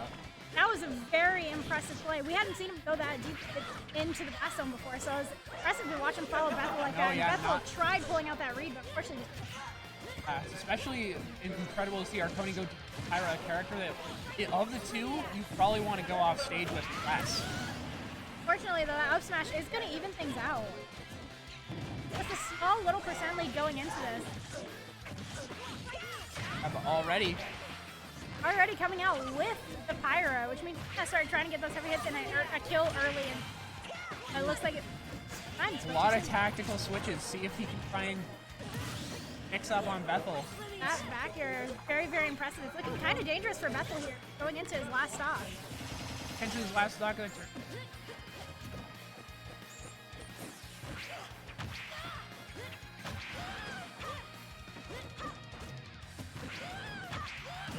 That up air, though, able to even things out. At least Bethel was able to get back onto that even ground as soon as... Yeah, Bethel with a very impressive juggle to try and even this game out. He does not want to go out in a 3-0. Oh, beautiful down tilt. Oh, yeah. Great grab. Able to brace coming in. Pyra Myth or Arconi's us. Not letting Bethel breathe. Bethel now trying to get the juggle started. Try to get that read with that forward smash. Fortunately, but Special not quite gonna do that. That was still very impressive. I was able to track where he was going and follow him. Trying to look for a gimp off stage, possibly not quite gonna get that now that the Mithra's back online. Pyra again though. Seems like Bethel is definitely not giving up yet, as the stock is still looking pretty.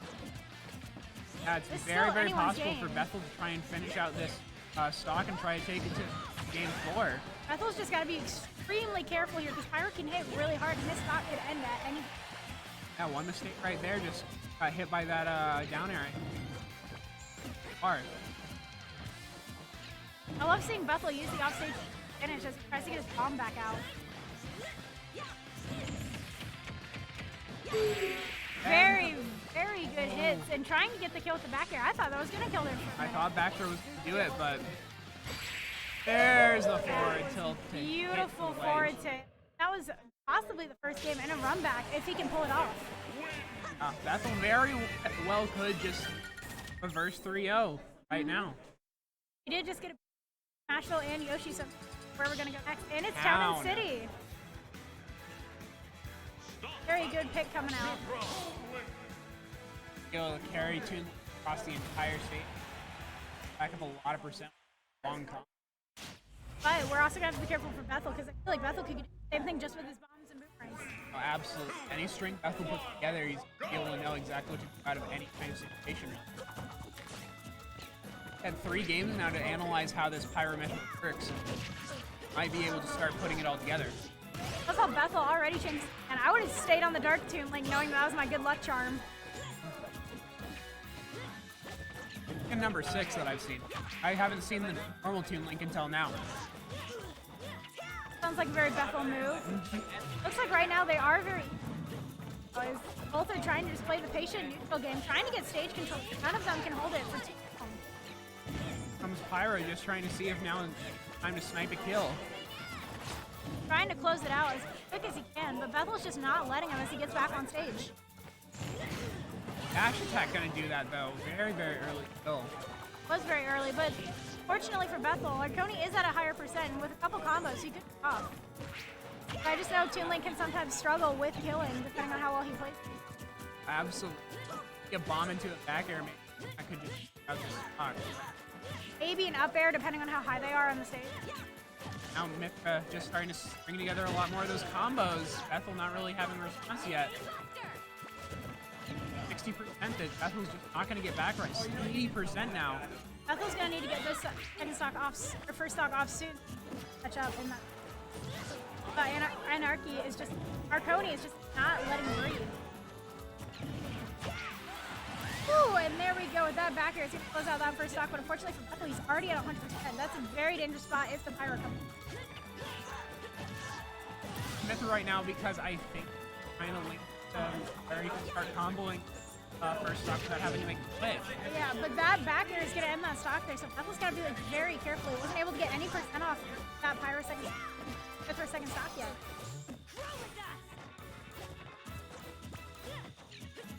Bethel trying to take a much more defensive approach to knowing that he's in a dangerous spot, especially now with the Pyro's back out. Not been able to touch him. There we go. Finally got a stock out. I thought we were about to see it. That up smash would have ended it. Oh, I was feeling it that second time. I feel like that down air was. He didn't intend to do that, and although he tried to hit him with the Zair, that dash attack's gonna hit him. That was a very impressive round coming out from Arconi. 2-stocking Bethel. Very low percent to spare. That's almost an upset for here. Especially knowing where Bethel usually places. That's a very big upset for our GC. And Arconi was just not letting him breathe at all. Very good pick coming out. Tony, I have to ask. The raisins. That's one. Oh, I got it. Gotta have a. You heard it here first, kids. Eat your raisins. He's got raisins. He's cheating. The raisins are his fuel. Now we all want raisins. Thank you, Arconi. I think we all need to go after this tournament. Just go get raisins together. Fuel up. Probably massive. Probably a big box of Ravens. Okay, so it looks like Romulus is going to be playing for McDale. Skykors.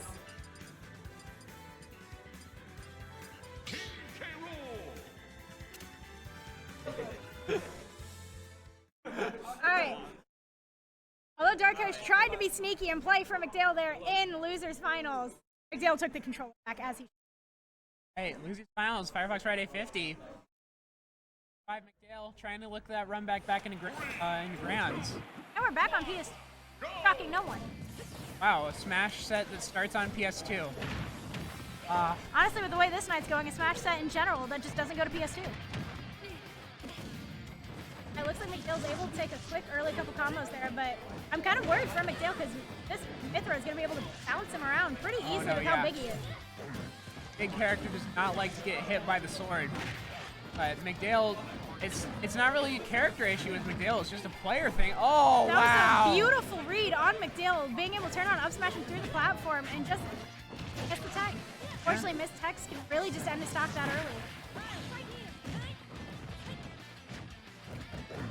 That clank there scares me. Whenever I see characters clank, I always get. I don't know why. My anxiety just spikes. Oh my god, he nared to not get hit by the projectiles. And kept it on stage. That feels really coming out with a big break place. That Ganon almost did it in that SD stock. That was glorious. That was a pop-off back here.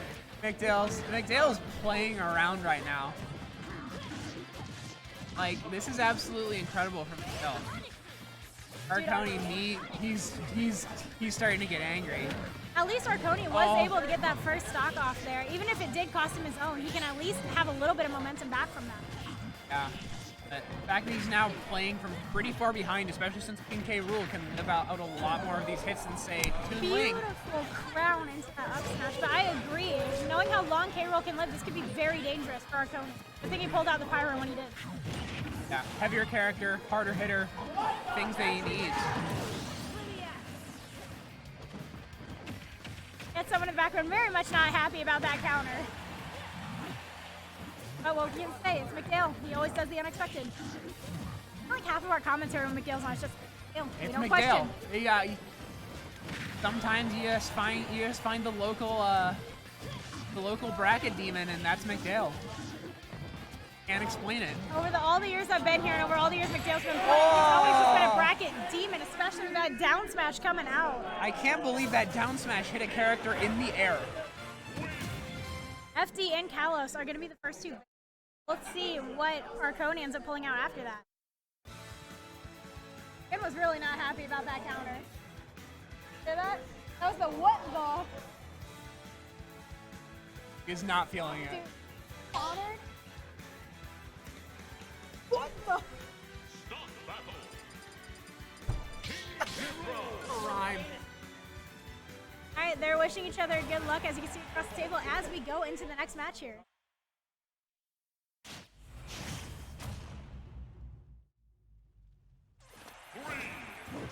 Alright, we are back to Pete. Honestly, boys, they're both playing pretty well on it, but they'll always just have stage control for Arconi. I'm gonna call him Anarch Zero. I do. It's very much a habit. We have another player called Anarch Zero. Very used to saying that instead of Arconi. Commentator as well. Arconi. Arconi was definitely able to get the first few combos off on there. It was just not letting him breathe though after this. Thought he'd get the read off on the counter, but honestly he could have if that dash kick barely missed. Beautiful grab. They did that stage back and pulling out the Pyro, and that's gonna kill. Very early there.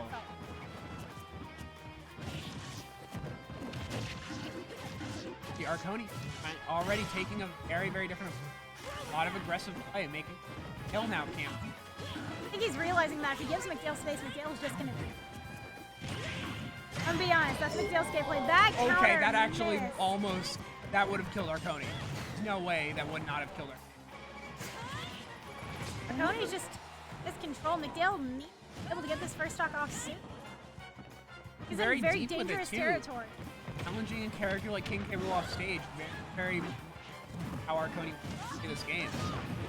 McDale thought he'd get the read off there, but unfortunately, barely missed. That 160 is dangerous territory. Ow. Right now, Anarchy is looking like at this point, he's acting that way. Good lord. But Arconi's definitely coming out here and making sure McDale can't breathe. Very interesting, very different matchup compared to what we saw last time. But unfortunately, was that trade? Arconi is not going to be able to get the free stock off. That trade was absolutely ridiculous. I did not expect a back air and up smash to trade in the way they did. Welcome to K-Rool. It's McDale. It's McDale. He just really going for wants it. it. Went for that down air and then down smash. I mean, to be fair, he probably needs a lot of, like, but kills early against his character. Kale's really trying to read in that armor. Able to save him a little bit as he's able. Well, forward tilt, they're off. Or they're barely missing. Just like that, Arconi has.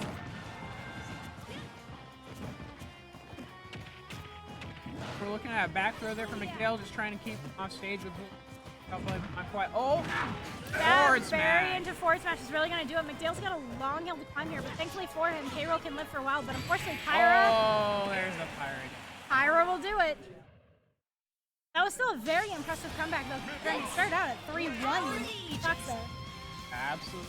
Dale might be starting to figure out how to fight that Mithra. Didn't hear the bands. I heard one of them was Smashville.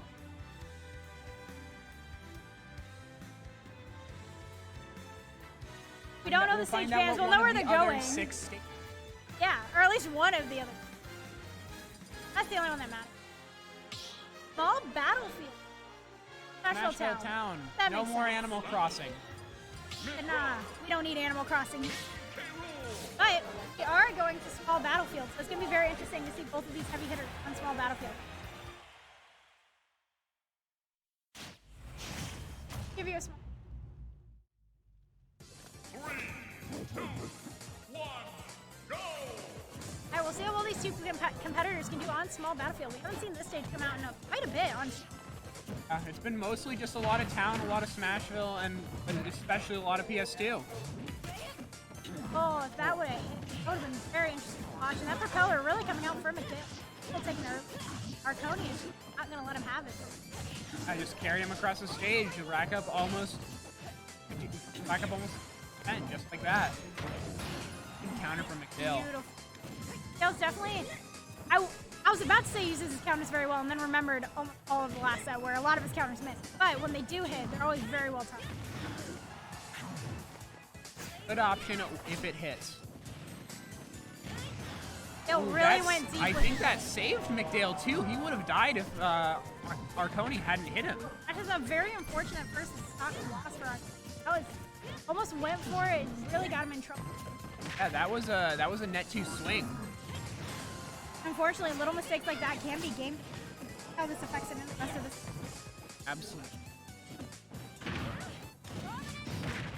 Ooh, good use of the cannonball to interrupt the up B, trying to catch McDale trying to approach, but He'll definitely try to counter that. I can see where he's coming from. The counter could be on mid. Fortunately, he's really going for this.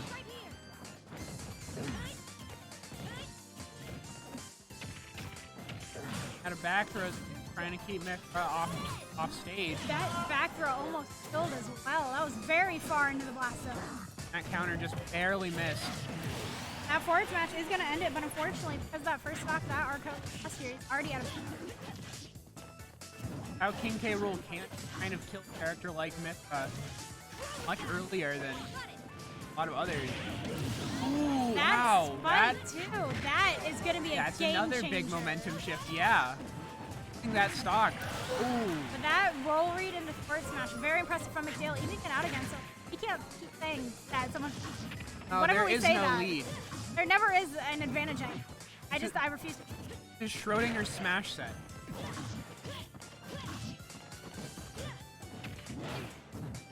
It looks like Mithra there was able to get some early combos, but McDale just able to take back some. Parry into the counter into get hit. That was I don't know what to say. That was something else. Back throw. Mithra pretty far off stage. The Nair. That is gonna do it. Good tech from McDale. Beautiful way to end the set. Absolutely. So many momentum shifts. It really could have gone anyone's favor of anyone. Entirely. Very close. Turns out I'm not speaking into the mic. I'll do better. GG's.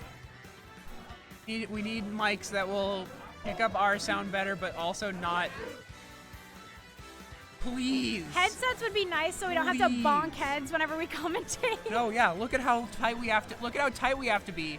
If we were to go any further away, we wouldn't be heard. We're probably like being kind of heard now. Probably very quiet. Yeah. It's okay. It just makes us closer friends after this. Absolutely. Who needs personal space? Yes. All right, still the same matchup coming out here. Stage back on small battlefield. I guess if we're gonna see a second stage of this PS2, we're gonna just stay on that as well.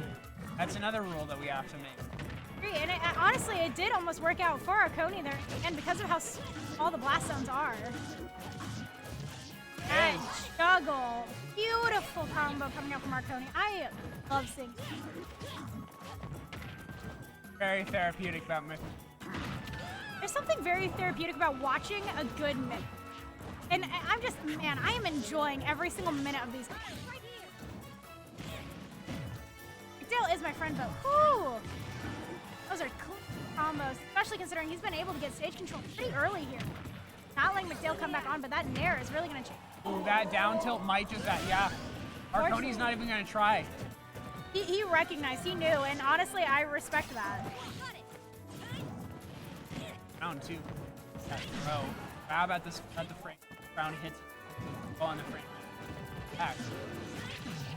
Beautiful down tilt into up air coming in from that Pyra in Arconi. Immediately even out the stocks again. Dale's got a small opportunity. Oh, that's a shield break. Shield break. Very beautiful. It's not going to be able to do much because of the low percentage, but that's going to be massive on the mentality if I had to be on. Big amount of percent. Yeah, thankfully though, Arconi is not letting those mind game hits to them that happen. If that were me, I would have been so defeated. Plug the controller, shake hands, leave. Oh yeah. I wouldn't have done that, but you know, my mentality would have not been great. My mentality would have been that. Basically. It would have been the mental equivalent of that. Oh yeah, for sure. It looks like right now though they are still pretty even, but unfortunately for McDale, Arconi just has state. Or as I say that, they go back into a new. I should just commentate like that more often. Turn the game in my favor. I am the game. I am the game. Beautiful tech. McDale has his techs down, and it is always beautiful to win. As we haven't seen Pyra come out yet, he's picking with. Yeah, but it doesn't matter because the kill happened anyway. McHale's down to his last stock. Hit from how much McHale just kind of down, but especially considering compared to the first game on, where Arconi did not have a great. To be honest here, that was a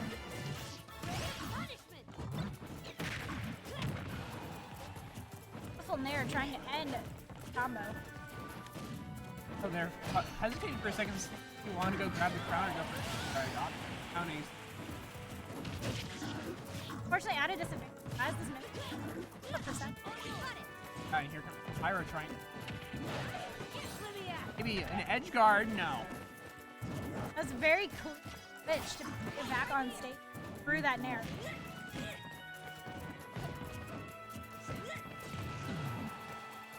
Pyro's going to try to end this back here. Arconi can do it.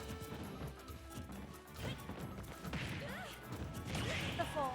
So, That up B, not quite gonna do it. DI. Did he just try countering twice? McDill just tried countering twice. Unfortunately, because the sword was not there, he could not recover. That is such an unfortunate way to end that game. But that was a beautiful showing from Arconi. Wow. Oh, hey, in case you're curious, we just hit a new milestone. 7,777 the battles. Lucky number.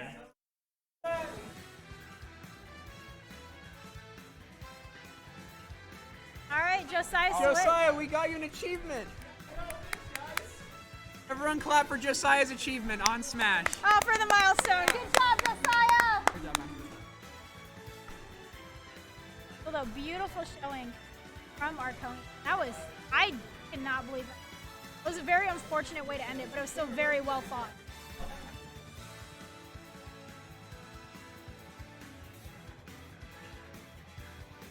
Oh. Stall.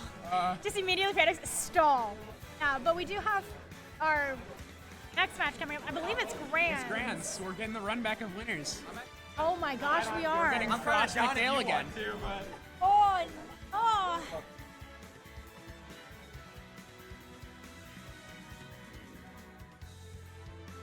What are you guys trying to do? Where are you gentlemaning to? What are you guys trying to do? No, what are you guys trying to do? Oh, Crumb and K-Roll mix-up. I will pay to see that. I mean, you do main random. You used to main random. I think you could do it.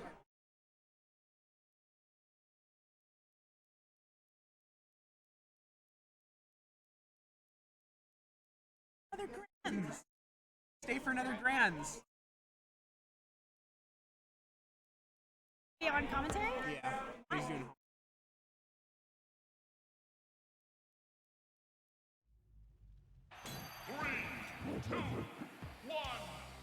I'm a freshman. I don't have clout yet. Okay, I don't have a lot of clout either. I'm a senior and I don't have a lot of clout. Fine. Josiah just has so much up. Anyways. Grand Finals, PS2. We are starting off this match back on PS2. I'm curious to see how this is going to roll considering they went on here so much. Curious to see how McDale's going to handle this as well considering he's had, what, 2 opponents in this match? Oh, yeah. No, 1. 1. And it's been enough time for someone to possibly forget how an opponent plays. Oh, got those hands warm. How to move. For sure. Coming off of a sword character that's very combo based, he might be able to carry over a lot of that pyrometric into the matchup. Unfortunately, this Crumb's just being a lot more aggressive, but that stock, unfortunately, ending early there for Frost. Oh yeah, Frost playing a very dangerous game off stage. I'm surprised that nothing shield poke there. As McDale just gloriously said out loud, no, that's my shield. He does not want that shield. You guys, I wish we could mic up McDale for this entire match. I need the McDale mic'd up. Get that cut. It's very glorious. If you guys so come to Firefox Fridays, you could hear how glorious they are for yourself. Absolutely. So yeah, as this Firefox 50 goes into the grand finals here, it's just been a wonderful time, and it's exciting to see all these games play out the way they have been. Hoping for another bracket reset. We saw our first one of the year last week. How did that counter? Okay. That was a big hitbox, I guess. That was gross. Very Yeah. gross. Donkey hitbox. I know he had a big hitbox, but man, seeing it every single time just gross. That, Counter is gonna that boom. whenever that berry happens, I want to see it kill him other than the up tilt, but I see where he's coming from. Faster, yeah.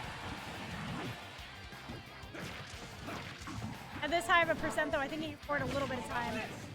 That Nair ending it there, but they're both gonna die, so we are going to a very even last stock here.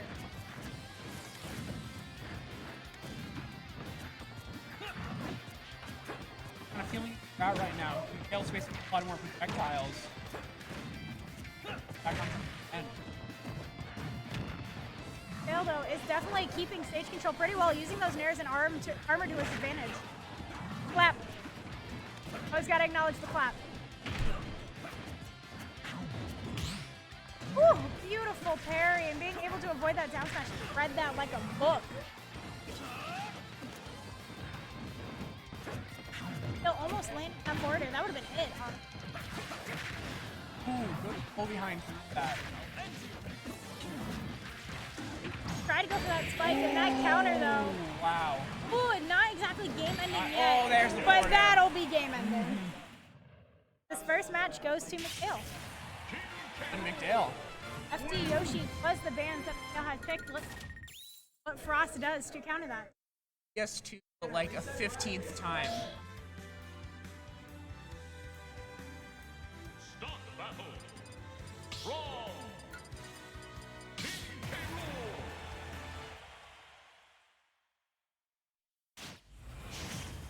Going into the second match here, maybe we might see a bracket reset from McDale. Back on PS2, you know the gamer stage. Not to be confused with Gamer, that's Wario. Exactly. I can't parry, so every single parry, I'm like, that was nice. I wish I was better than maybe I'd be a better jig. That's spiky. If he waited just a second longer, may have been able to hit. Yeah, right now he's getting Mithra flashbacks from all those up airs. Oh yeah. That down smash though, in neutral. Beautiful, beautiful jab into forward smash. Getting the first stock off there pretty early as Frost still has a fair bit of percent on his side. Time to go on the Nair train. Beautiful spike coming out there. Beautiful, beautiful. Man, Frost is getting these stocks off very early, barely even touching 60%. Yeah, this game too has been absolutely dominant for Frost so far. He tried it. I honestly, he has the stocks to play around and try it. I respect the try. Oh yeah.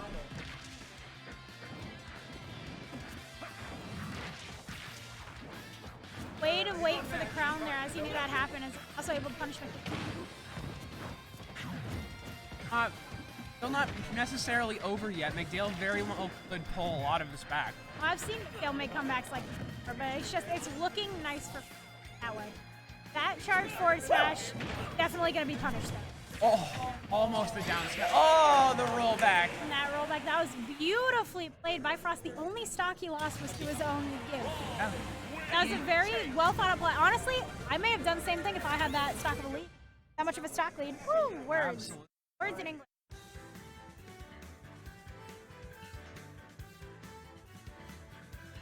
Definitely see a crowd forming to watch this grand finals here today.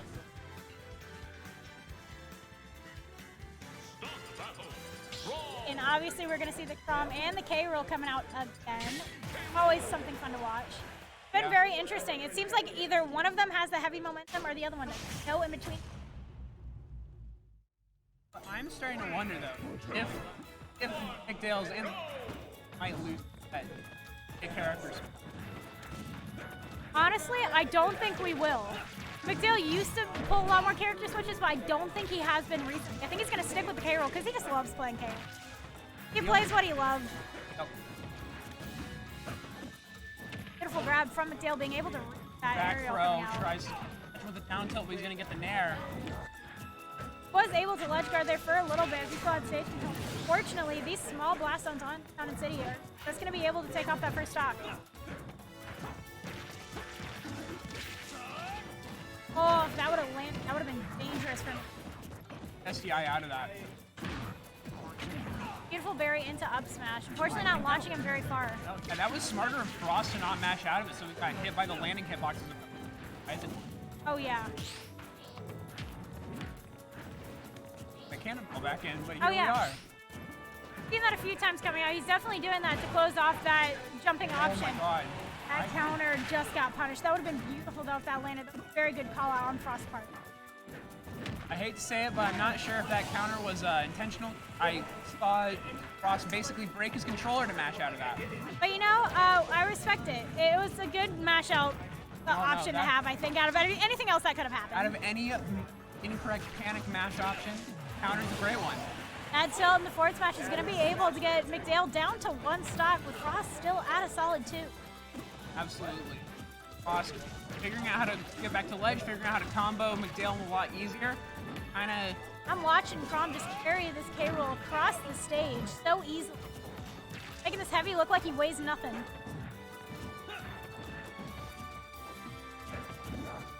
Very patient neutral play here, but that up smash is barely going to be able to get Frost off stage.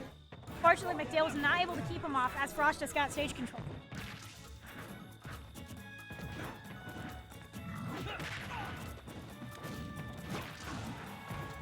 I'm honestly just getting engrossed in this match. It's very interesting to watch. Oh, that beautiful back air from Frost. Frost is going to go and aim it with a punt or aim for the lead. Dale's going to need to come back seriously in the next couple of games. He's still got a couple more to win if he were to be able to make the run back. He's in 5 total games. It could be match point. There's see how they're going to deal, what stage he's going to pick, knowing that he's down 2 games. That's going to be small battlefield. I think that's a very, very good pick. He's been able to capitalize off of small battlefield a fair bit. Had a lot of success against against Arconi's Pyramithra the last set. Alright,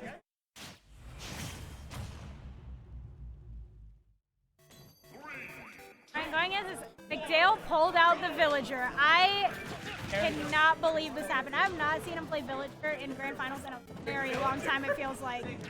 He definitely used to play Villager a lot back in the early days of Ultimate. I'm really excited to see how this Villager used to be one of his best characters. I haven't seen the McVillager. I've been. It can be something, but unfortunately, I just don't know how well it's going to do against this Crom here. I'm not sure. Of his characters, that was the best. I thought he was going to go with the Yoshi. He used to be one of the best Yoshis in the state, and unfortunately, his Villager pick just isn't working out with him right now. I think he was trying to capitalize off the forward and back air, knowing that he could get Crom off stage pretty easily. Even the stage agrees. It's playing a Yoshi song. Hopefully McDale can pull this back out though, because I have seen his Villager do some crazy things like that whole watering can back up trick. That was oh wow! forward smash barely missing, but that. Oh, this is so unfortunate. That jab into forward smash definitely is just gonna take out that second stock. You can definitely hear everyone in the background not happy with that. What a way to end it on a 3-stock deficit. Very impressive games coming out from Frost. Very, very good showing with the Crom. That Crom is a danger to be messed with. Oh, absolutely. That was just very, very good games overall. It's been a very wonderful Firefox Friday number 50, and we'll definitely see a lot of these guys being able to go to Ascension and capitalize off that all-access pass. All right, and just like that, Firefox Friday number 50 is going to be coming to a close. Thank you all so much for joining us and watching this amazing tournament happen. Can't wait to see you next week. Bye.